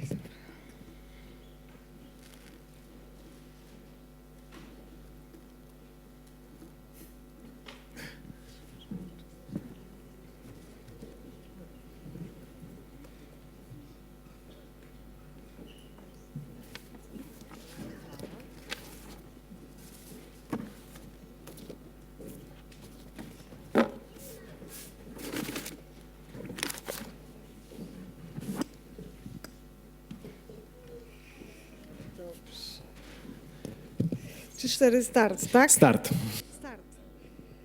1, 2, 3, 4, start. I am a painter by education, but on the 25th of September 2009, I've decided to make a photograph diary. Every day I would climb a different tree, and I'm going to upload my photos, Cecilia, up on the tree on FB. I never thought about the defense of trees or environment. It was more my personal project about the freedom, love, and other things. However, this project was taken a liking to by urban activists and environmentalists. And for example, in Kraków, rumor had it that the beautiful areas near Zakrzówek were to be felled. And I joined, therefore, many different movements in defense of natural Kraków, for example. And many of these campaigns were quite effective thanks to the cooperation of many different organizations, experts, and residents. But in 2017, my activity had to go beyond Kraków because thus far I was active in my own hometown, because in March and in February we all heard the saws. According or thanks to the Wright Lex Szyszko, over 1 million trees were logged. My friends said that we have to go for an international protest in Warsaw, and I just gave birth to Ignacy, and I had a pretty lousy time, so it was difficult for me to create anything creative in Warsaw. But since most of my trees had already been gone, I made my personal gesture. I went out onto the area where the trees had been logged. We went out there with my husband Piotr, and we made made a documentation of it for a whole month. And my friends, moved by what I had made, said that we want to make it with you. We found the biggest felling ground in Kraków, and sitting on the logs and breastfeeding children, we felt that this was our nationwide protest. The photograph had a huge popularity, but what was most incredible was that the women from other cities started organizing themselves. For example, here are girls from Białystok. After 2 weeks, Warsaw, Rafał Milach made this photograph, and then there were ever more photographs coming in. So this was like a photograph manifesto that we wanted to convey to the president and prime minister, a letter from the Polish mothers that we did not consent to such a future. We felt that this perhaps should also be conveyed to the Pope, who's also an environmentalist. So we went. What am I going to do? My presentation's gone. What am I going to do? I cannot do anything without images. Okay, so perhaps let's leave and let's relog or reboot. Oh, here we go. Okay. Anyway, this particular photograph is gone. Very important photograph because we were not able to have a solo meeting with the Pope.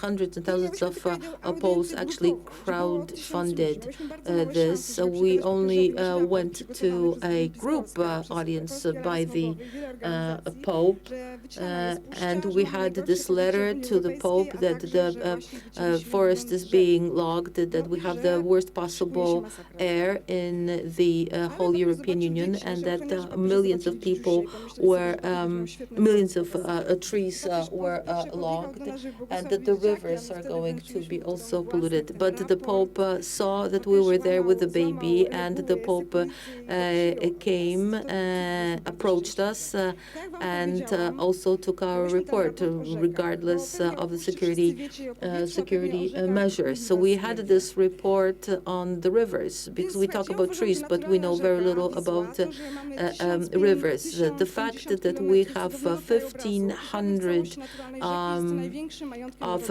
natural landscape of our biggest river, the Vistula, is the biggest, absolutely the biggest sort of heritage and treasure of the country. The river had never been regulated because during the communist time there was not enough money for it. Nevertheless, also owing to the fact that we accessed the European Union, the rivers in Poland have improved, so we can actually swim in the Vistula. We have a beautiful ecological situation with the rivers, and we have an ever purer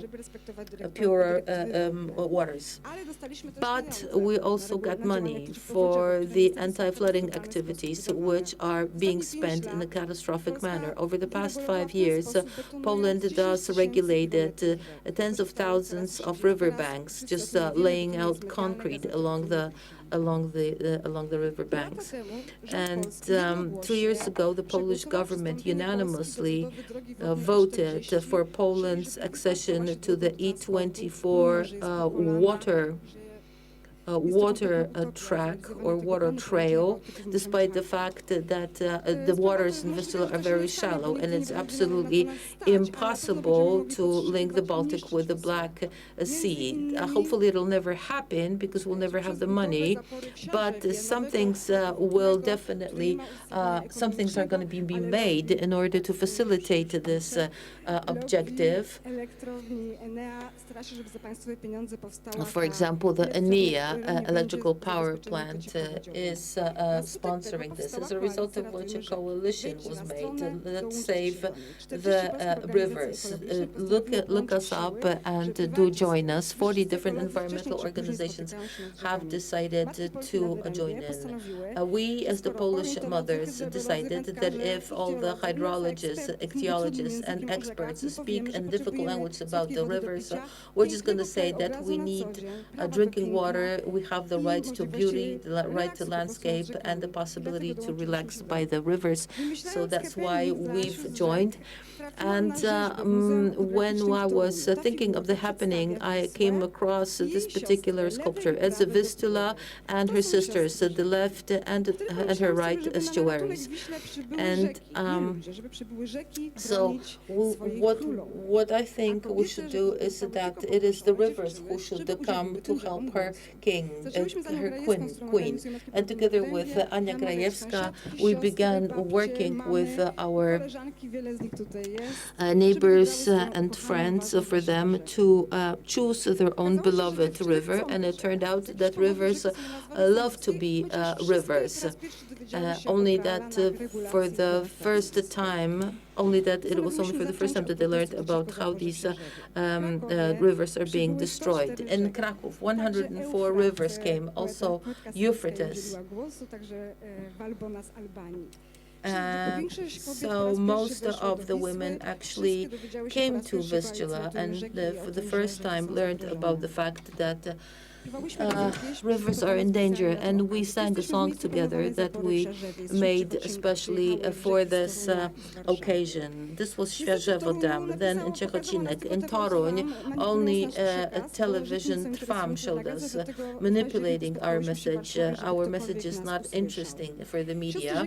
The sister rivers, they give you the following instructions: to choose a river, write out its name.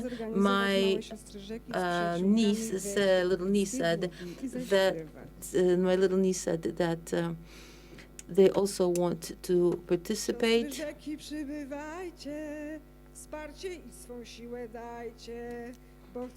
So sister rivers come and help because they want to put in a dam and they want to change our current. It's difficult this vacation. We're planning a huge campaign with some stronger organizations. So do join us. Thank you very much.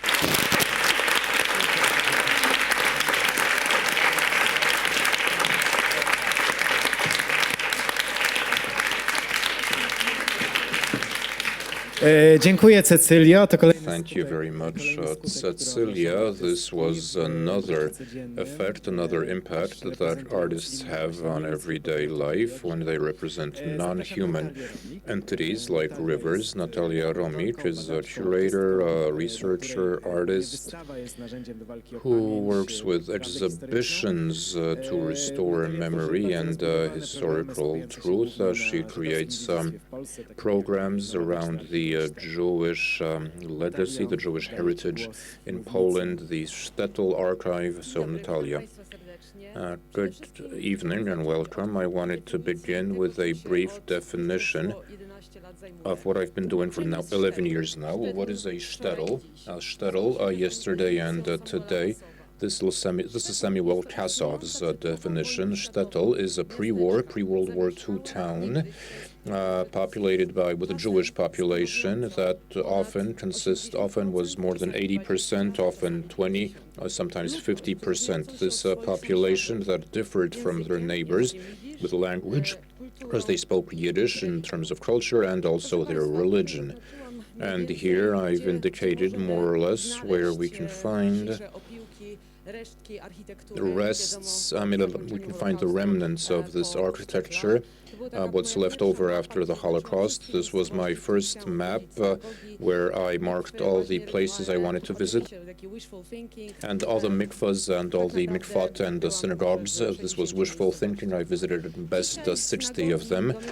Today, synagogues and temples are used in various ways. Usually they're in ruin, they are forgotten, a local memory, but often they've been turned into stores, TV studios, as is the case in the city of Opole. Today, where can we find information or architectural information about former shtetls? In the Jewish Historical Institute, there's a place where each and every one of you can look at a map of memory, can see how Holocaust survivors painted their towns visually. Sometimes these maps are very organic, sometimes they're very detailed, showing where the butcher shop was, showing where the grocery store was, the dry goods store, or the Bund or the Zionist school was. And my question is, what happens, what's the situation of these towns today? Can we revitalize them, negotiate their new function, talk with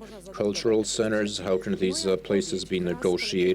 And my response with the Senna collective, and I'm glad that two other colleagues are here today. So this was part of my PhD at the Bartlett School of Architecture, a nomadic shtetl archive. And the local residents called it a shop on wheels or a small synagogue. So I wanted to create a space that would travel from town to town We should show residents their architectural past. Did they know they were living in a Jewish house, and what was a Jewish house? Did they know that this was the site of a mass grave? Could we talk about local pogroms? And we began together with Sebastian working on the architecture of the nomadic shtetl, a very simple structure, mobile. We changed the exhibition as we moved from town to town, dedicating it to a single town each time around. I'll show you our itinerary. And since I work with mirror facades as an artistic mirror, this is what it looked like. There was a mirror facade, a hypso mirror, so we wouldn't have any problems along the way. And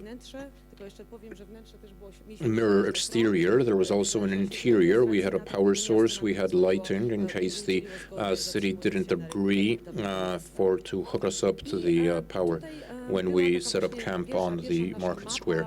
So this was a map, and we when we wanted, and this was there were all women. It was a female team, so it showed you where we wanted to go and where we went. This was a pilot journey that we undertook 2 years ago.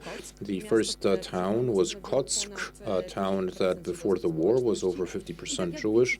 And as you can see, we set up the shtetl archive in the middle of the market square. And this is exactly a reprint of these maps of memory from the Pinkas Trachilot, where residents came up to look and check if they were living in former Jewish real estate property. So since we needed to go over a lot of historical material, we never worked alone. We contacted local foundations, the Zuckerman Gate, the Grodzka Gate Foundation, the Panorama of Culture Foundation, which supported us materially and intellectually, and the residents of small towns brought us to various places. This is the former rabbi's house site. This is where Rabbi Morgenstern used to live. And the journey looked generally similar. This is Bychawa, a town that was 60% Jewish before the war. And what I found incredible was that we didn't just show the materials we found at the Polish Academy of Science and the Jewish Historical Institute, but local residents also brought shards of memory. There was a photograph here of a little diary, a student book, grades in journal. Actually, residents asked that we didn't show their faces. So again, this is a class book, and walks, tours with local historians, which made an exchange of information, of knowledge possible. And this, I mentioned this in my PhD thesis and in articles on Facebook. There is a group, the Nomadic Shtetl Archive. And what do we want to do? This is an example of the synagogue in Bychawa, early 20th century, where the synagogue was sold by the foundation to a private buyer, the foundation for the protection of. He said that it's actually they're semicircular and they should be made rectangular. But foundations like ours, like this foundation, try to restore or retain the former look, the original appearance. And there were many such towns, but at the end, Biłgoraj, a town that was 70% Jewish before the war, town of Sitarze.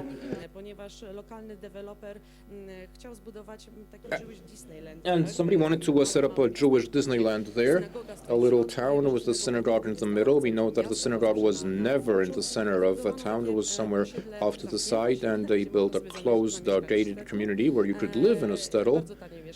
Really cheap, but I wouldn't recommend it. I mean, cheap real estate, but I wouldn't recommend it. You don't see inside. And this is the reconstruction of the huge synagogue. In each town, it was very similar. We set up camp in the center of the city. We spoke to the residents, speaking about the parks, about why the parks were paved over. They're empty, but it's a good example here. This town is a good example, and it's a green space where you can talk about the past. And what mattered to me was this disappearance, the metamorphosis, the transformation of the Shtetl archive. One of the previous speakers said that maybe the reason we succeeded was that we were women, maybe because the Shtetl archive was invisible, maybe because it disappeared in our memory. I mean, maybe we were able to talk about local pogroms, talk about the anti-communist resistance who were guilty of various crimes in these towns. And what I found sad was that the young people were not aware of the history of their towns. They didn't know anything. So I think that works like the Nomad Shtetl archive and working with small towns is very important, reaching out and not just cultural institutions but also NGOs. And we should also try and learn together, try and teach and try and learn, try and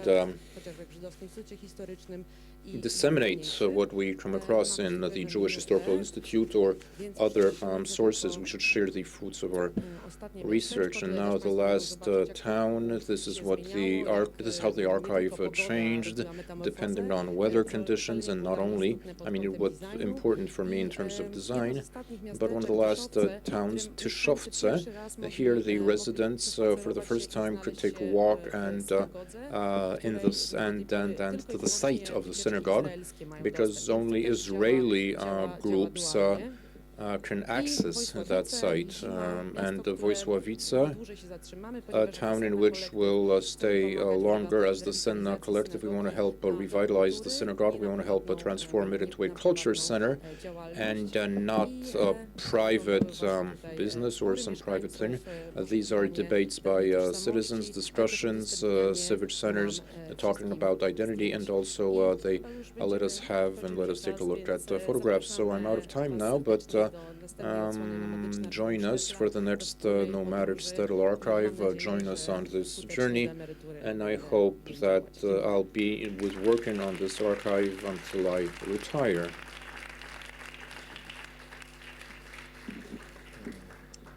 Oh, thank you very much, Natalia, and thanks to all of you for being with us, bearing with us so long. We have two more presentations. Okay, imagine that this is an exercise in imagination. The first, originally, with the I wanted 50 participants, so this could take all night, so we could spend the night together, but we only have 12 as it is, since one participant didn't make it. So Rafał Milach is an artist who works with photography as a way of archiving and also reinforcing social movements. He documents manifestations, protests, and blockades, but also works on his own projects that invoke a conceptual photography and classic art books, artists' books.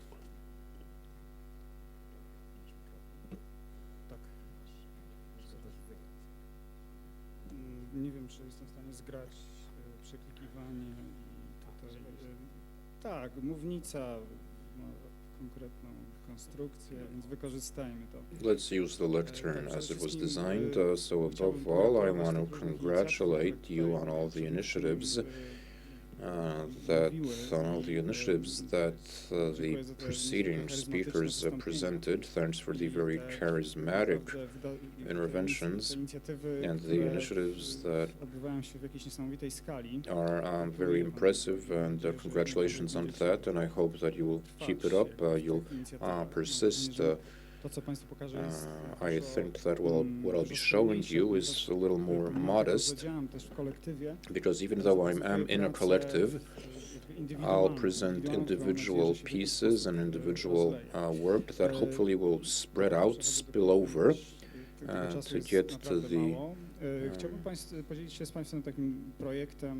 I want to the nitty-gritty. I want to share, I want to tell you about a project that was launched during the last year's forum, where we showed the mock-up of a book designed nearly every rose on the barriers outside the Polish Parliament, which is a trace of the protests held in 2017 in July, protest against the reform of the judiciary.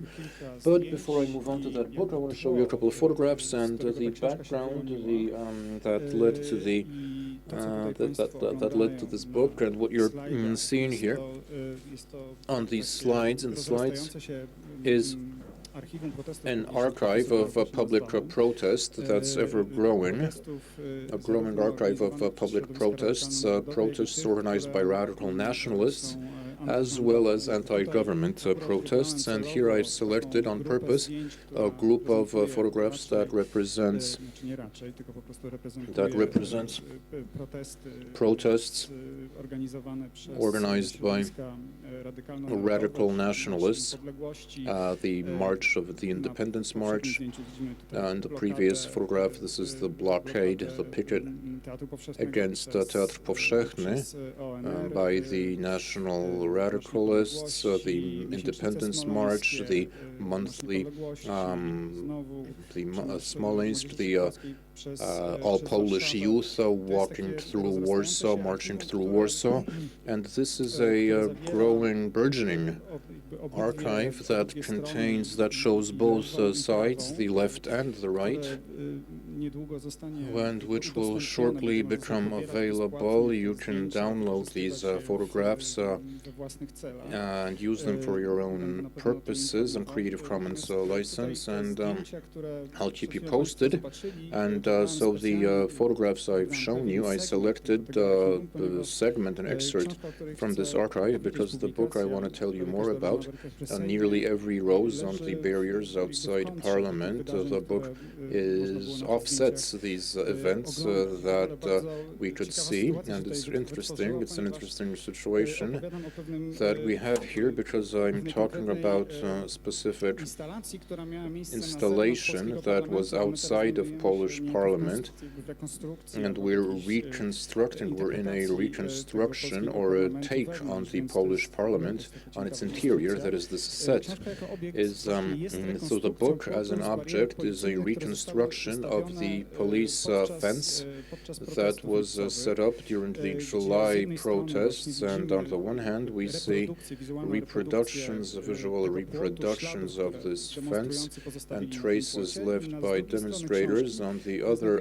side of the book, on the flip side, we have portraits of police officers who were guarding this fence, and we see both sides, the flip side, and they're placed together. The fence was an interesting installation that contained various traces, stickers, statements, graffiti left by protesters. But what struck me most, and what's at the roots of this program, is a collection of white roses that were placed on this fence. As you know, white roses in this context were borrowed from a student organization active in Munich in the 1940s, the Weiße Rose, which practiced nonviolent resistance, poetry, and the white rose to oppose the Nazi regime, and since this is in stepping up of this, there's an emergence, an upsurge in right-wing ideology in public space, the presence of white roses and white roses in protests is somehow significant. Okay, these are boring photographs, essentially, that are just a typological record, a documentation of the fence with quotes from the constitutions and graffiti slogans. The poster that says Constitution, the poster is an icon of the protests. The poster was designed by a specific artist. And so moving to the essence of this slam, ways of struggle and resistance, I wanted to refer to a lesson that Timothy Snyder has published in his On Tyranny, and this is lesson number 2, and this might sound weird in the context of this anti-institutional message of the slam. But lesson number 2 that Snyder says is defend institutions. Institutions help us keep our dignity. They need our help. Don't speak of our institutions if you don't act for them, if you don't support them. Institutions can't stand up for themselves. If we don't protect institutions, they will fall one by one. So select an institution you care about, a court, a newspaper, a trade union, and stand up for it. So I took this to heart, and that's why.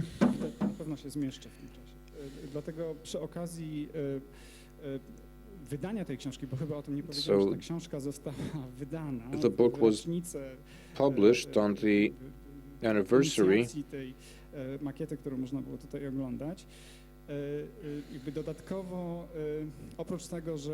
and additionally, the presence of these images, their distribution, images that are in this publication, so this in itself creates an area, a field for place for discussion. But I've created a limited series of stencils that I designed and made.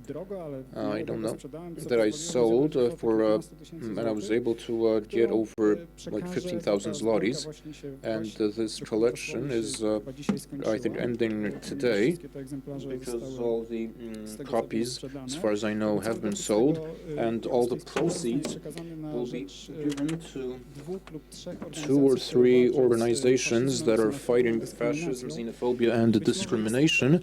And perhaps this is a small gesture, it's not a lot of money, but it's all I could generate myself. And it was my contribution to this cause. So this image with a very tangible, and economic support, financial support, so can kind of help these institutions, small NGOs, grassroots civil society organizations that often have financial problems, so some small support on the part of this project. And once again, thank you for that, and support all these initiatives, all these great initiatives that we've been hearing about. And you can see the book right here. I'll just leave it. Thank you, Rafał. And before I ask our last slam participant, our last slammer, a little announcement. Don't disperse, don't leave the room, because we have a brief presentation, a collective, a brief presentation of the anti-fascist year, 2019. We had a working session now. Some things I think we've managed to hammer out or to articulate certain things. We've decided to address all the questions that we ourselves posed, so it'll be short and sweet. We have one more, however, before that, we have one more participant, Jana Szostak, who is an artist who uses art as a crowbar, allowing her to break into other non-artistic systems like the Polish language, like beauty competitions, beauty contests, or religious pilgrimages, which she alters in a significant manner.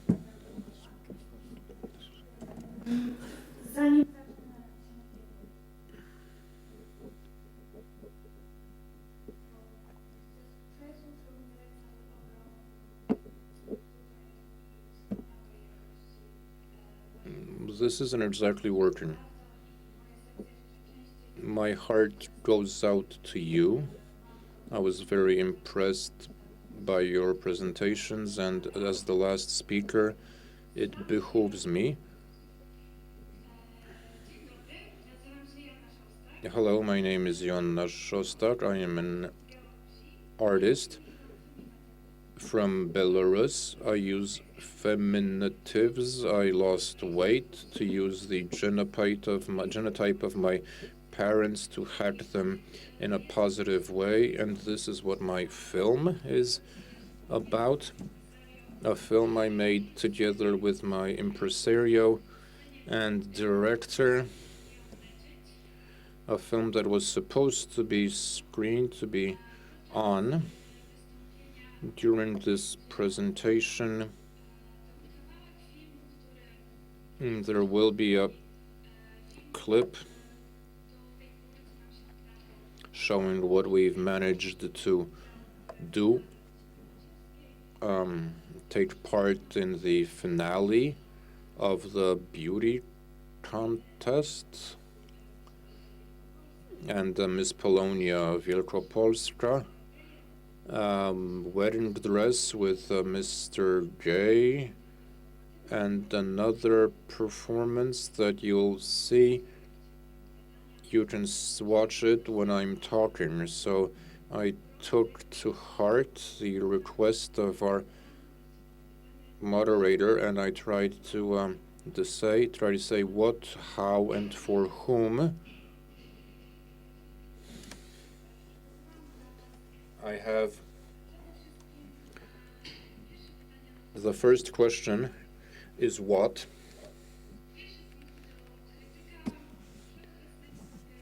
A criticism of prevalent patriarchy which is inside us.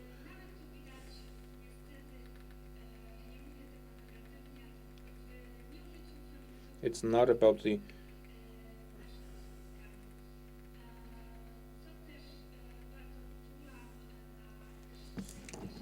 and in our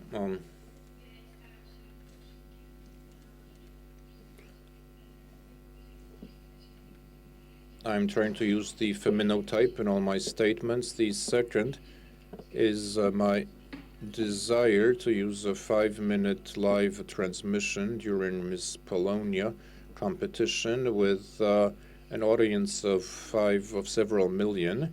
So for me, this was an important way of speaking about to mention the situation of refugees, called the Novaks or the Newmans, and the title of the film is on my ribbon. The film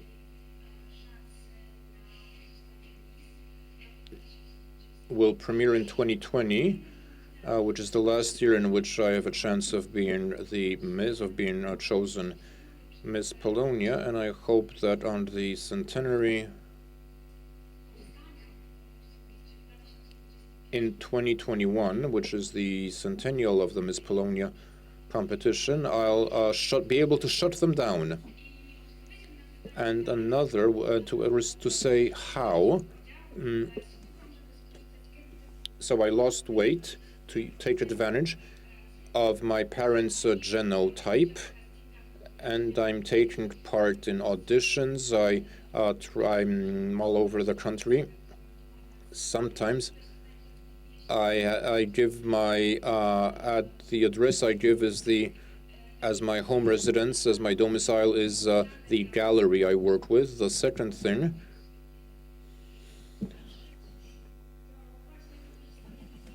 is the use of image and taking part in the finale and half finals of competitions. I realized that the most drastic and important element of these competitions is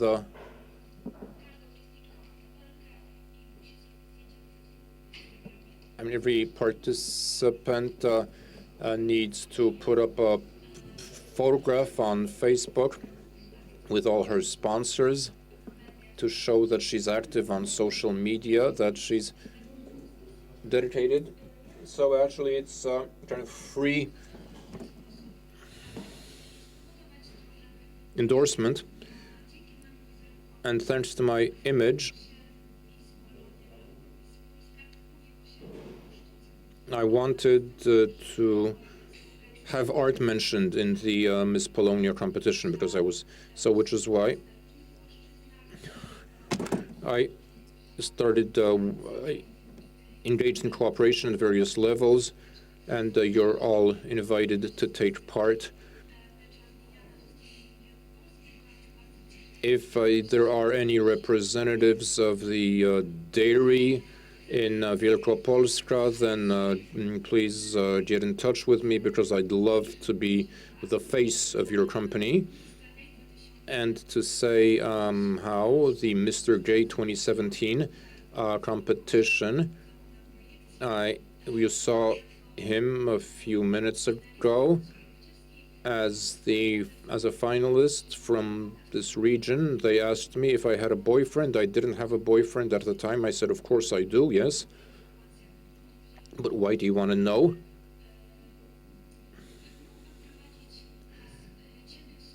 We want him to escort you on stage wearing a wedding dress. I thought it would be interesting to fight, to challenge, contest the heteronormative, besides the Mr. Gay 20. Actually, the Mr. Gay contest is better organized, and the selection criteria are better. And just let me tell you a story. After an interview in an art magazine, a couple of finalists read that.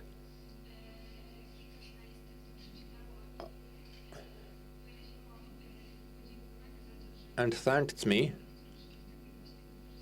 for for drawing attention to the exploitation.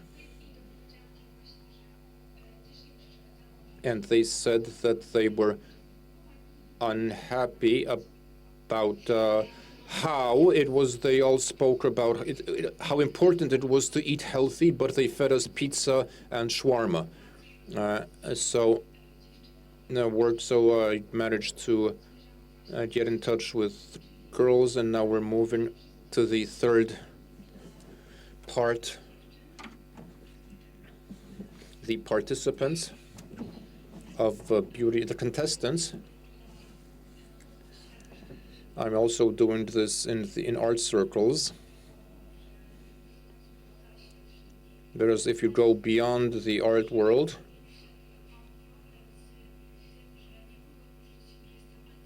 I know I can't say that I'm an artist and I'm a professional artist, because the word artist doesn't sound good, and that's what people told me.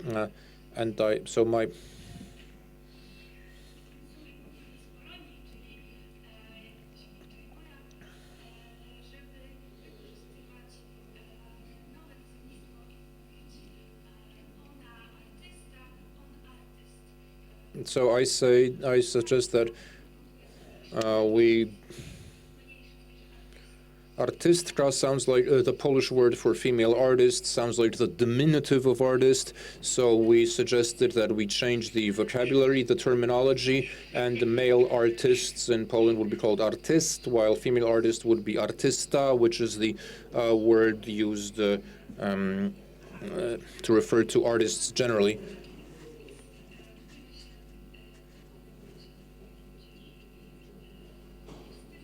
And it's also in January, so if you want to join in, then please feel free. Okay, thank you very much, Jana, and much success, and I hope you succeed in all areas, in all systems, artistic and non-artistic. Now, so once again, let's have a round of applause for all the participants of today's slam and for all of you here today.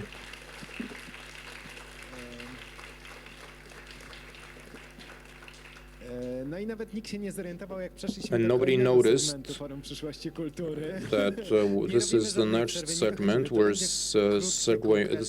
segue smoothly to the point. We have Kuba. It's all Kuba's in charge. He's now looking for his presentation.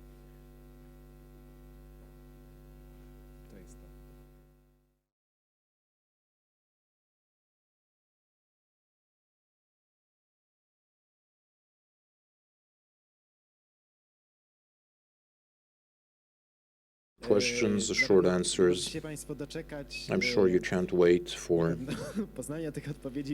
to know what the answers are, to know what the questions are, what is anti-fascist here, when it's taking place, and so on. Kuba, moderujesz? Natalia moderujesz? A, Natalia zaczyna, dobrze.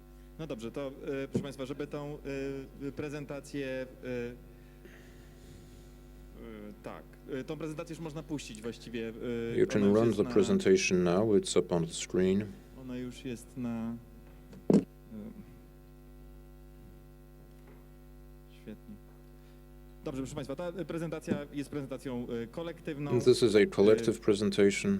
W związku z tym zapraszam poszczególne osoby, So let's have all members of the collective w trakcie przygotowania tej prezentacji i będziemy odpowiadać na pytania, które sami sobie właściwie answer the question that we asked ourselves, trying to define, to say what this anti-fascist year is, or what it should be. Pytanie będą za chwilę tutaj, tylko musimy tutaj wyświetlić to, co się dzieje na komputerze.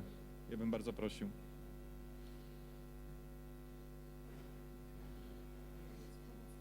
Pomoc techniczna jest potrzebna. Nie wiem, gdzie mam patrzeć nawet. Gdzie jest pomoc techniczna? Proszę Państwa, tu, tam. Bardzo prosimy, żeby pokazać to, co jest na osoby, które sterują wideo na ekranie komputera.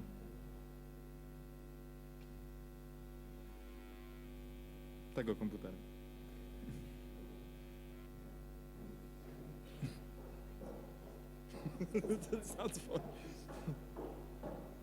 Prezentacja się nazywa W stronę roku antyfaszystowskiego 2019. The presentation is called Towards the Anti-Fascist Year 2019, and it has two arrows. If you can... Okay, I'll read out the questions. It's a lovely presentation, it's worth seeing. Nie, no ale... No nie, no to... Uważaj, Agata. Tam było. No było wszystko. No właśnie. Było i się zmyło. Chwilowa awaria, już pomoc techniczna. Super. Ale może trzeba coś nacisnąć. No, sam naciskam. Aha, rozumiem, czyli to jest awaria sprzętu. No, mówiłem, 2 strzałki w stronę roku antyfaszystowskiego 2019. Pierwsze pytanie. W programie Forum Przyszłości First question, you'll be talking about anti-fascist year. What is that and what is the answer? I know the answer and everybody knows the answer. Anti-fascist year is a very broad, independent, nationwide grassroots coalition of art and culture workers and social movements, institutions, associations, NGOs, non-institutions, a coalition of artists and academics, scientists, groups, communities, associations, social organizations, activists, and others who together are creating a network of events, cultural and socially involved, engaged events, post-war and anti-fascists. The anti-fascist year is a platform that brings together various bodies from all fields of the arts and culture and social activity, enabling their cooperation with organizing events, anti-war and anti-fascist. So we're thinking of lectures, exhibitions, seminars, publications, and performances. These events will make up the program of the anti-fascist year, and 3, from the addressee standpoint, the anti-fascist year is an independent grassroots network of cultural events and socially involved committed events that will take part in institutions and non-institutions nationwide on September 1st, 2019 through May 2020. That's a great answer. Anti-what fascism in 2018, but that's a thing of the past. We've been there, done that.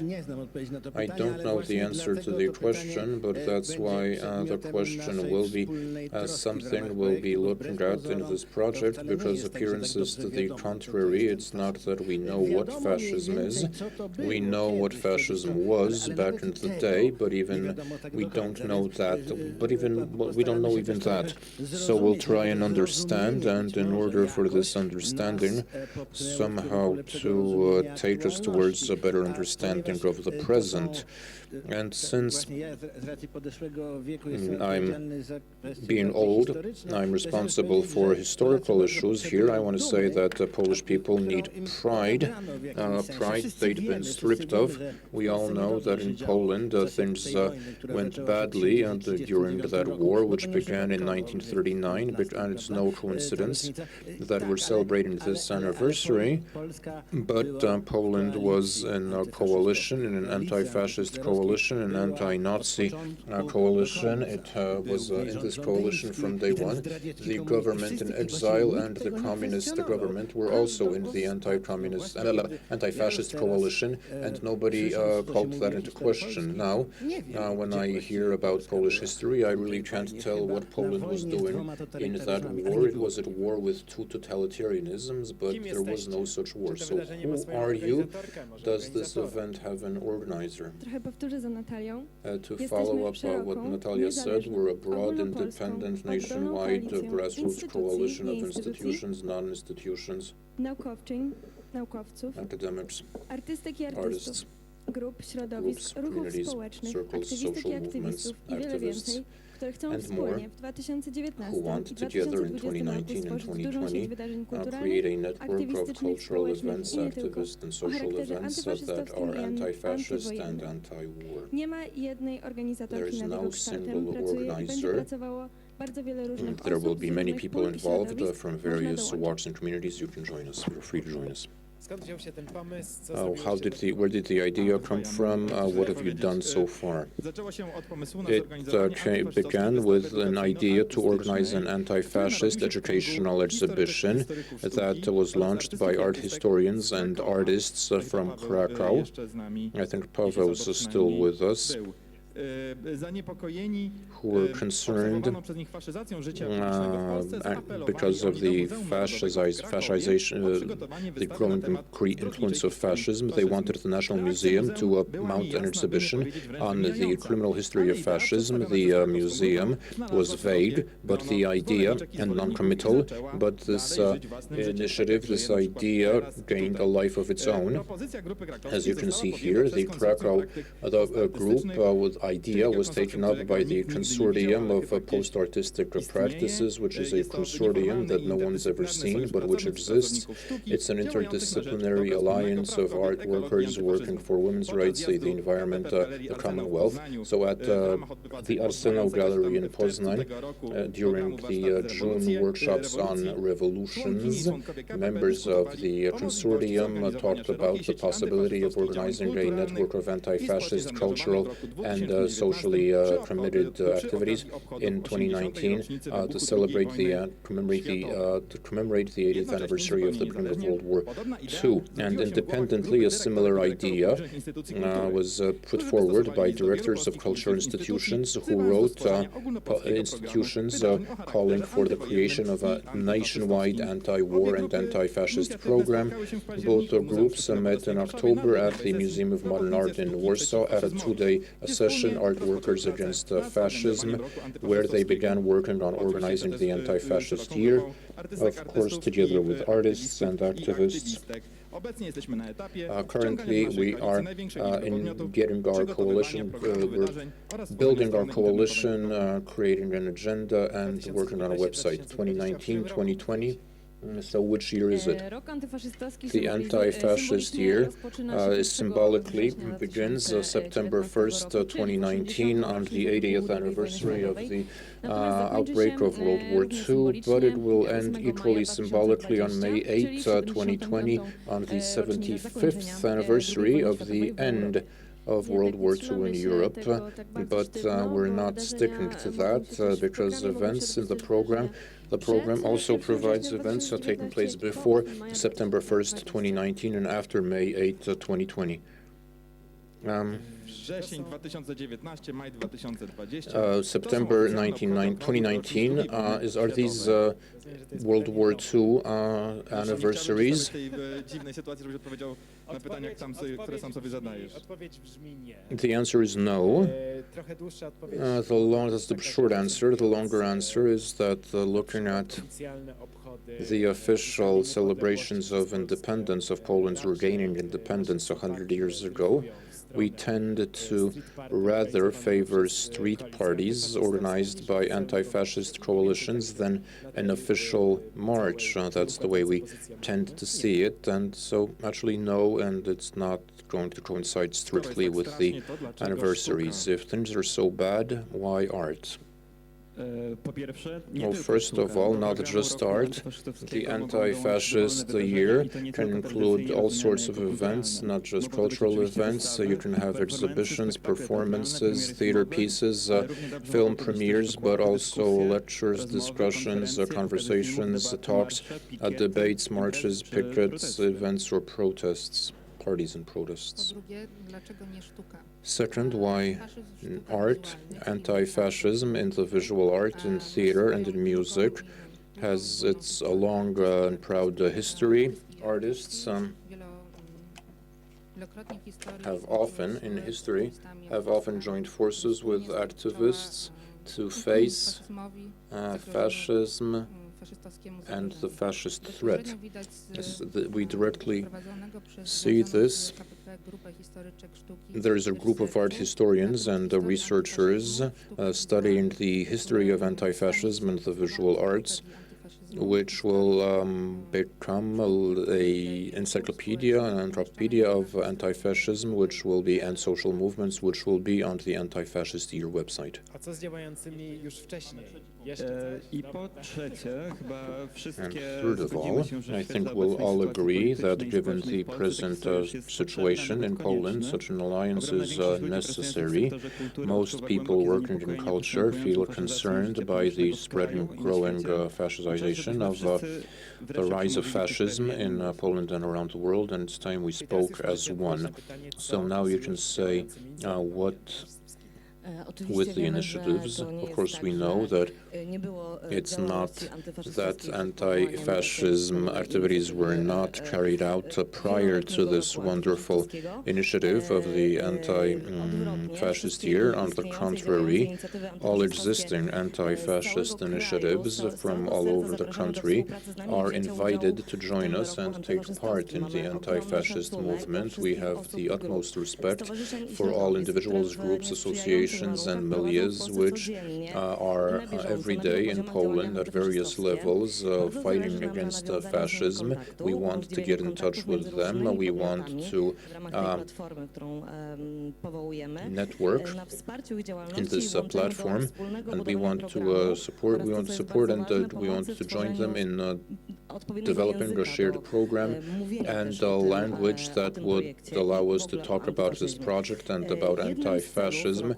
One of the goals of the anti-fascism year is to restore, give anti-fascism back its place in the discourse on practice and to make it part of mainstream thinking and acting in politics and in society, in the social field. We need to speed up a little bit. Who, what? Who, where, when? Any specifics? The program will be available on the website, which is which we're working on. It will be launched in a moment, and there's a mailing list that you can sign up for. We have 80 different organizations and artists, activists who've signed up, and as initiatives that want to join the anti-fascist year and that have proposed action. The email is contact@rokantyfaszystowski.org. Gdzie znajdę program? Where can I find the program? Do you have a website? Mamy logo. A logo. Yeah, we have a logo. Się wyświetla. Jest ono wykonane przez Olę Jesionowską. This logo was designed by Ola Jesionowska, who's sick and couldn't make it, but we sent her our regards. This is one of several versions of the logo that you can find on the logo, and Bogna can tell us about the website. The website isn't up yet. It's being designed. The URL is Rok Antyfaszystości. The first information will be posted in January, and apart from a calendar of events, we wanted to contain a database on anti-fascism and the history of art and culture, idea and social movements, and everybody's invited to join in because we could use more people and more help and more more knowledge that we could post. And if you want to join us, you can write us at contact@rokantyfaszystości.org. Additionally, we have a social media presence. We'll have a Facebook, an Instagram page, a YouTube page, and it sounds weird, but that's, I suppose, a requirement. That's something we need if we want to network and share information about our archive and what we're doing, our anti-fascist activities in art. How can I join in? Do I have to be an artist or an institution? Anybody can take part. You don't have to be an artist or an activist. You don't have to be part of a group, but you can be from all over the country, from anywhere in the country. You can put forward your own ideas. You can join in ideas that will be described on the website. You can have a cultural capital that you want to share.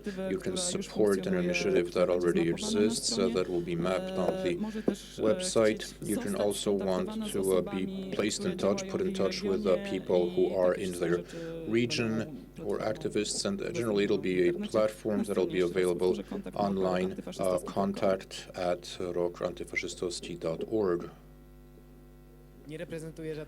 I don't represent any institution, I have no support, I have no budget, but I have an idea. What can I do? Brief answer, yes, very brief answers.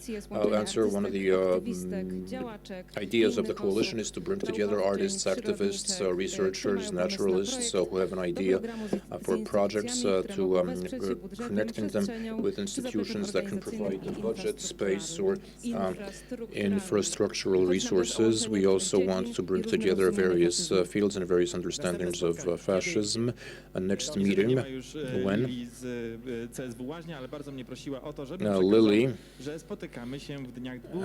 asked me to tell you that we'll be meeting on February 1st through February 3rd in Gdańsk at the Łaźnia Culture Center, and everybody's invited. February 2nd and 3rd, or February 1st, 2nd, and 3rd. If anybody's interested, you can sign up, and you can. This is your email address, and you'll be kept posted. And breaking news: next year, the Culture Forum will take place also, and it will be dedicated to fighting fascism.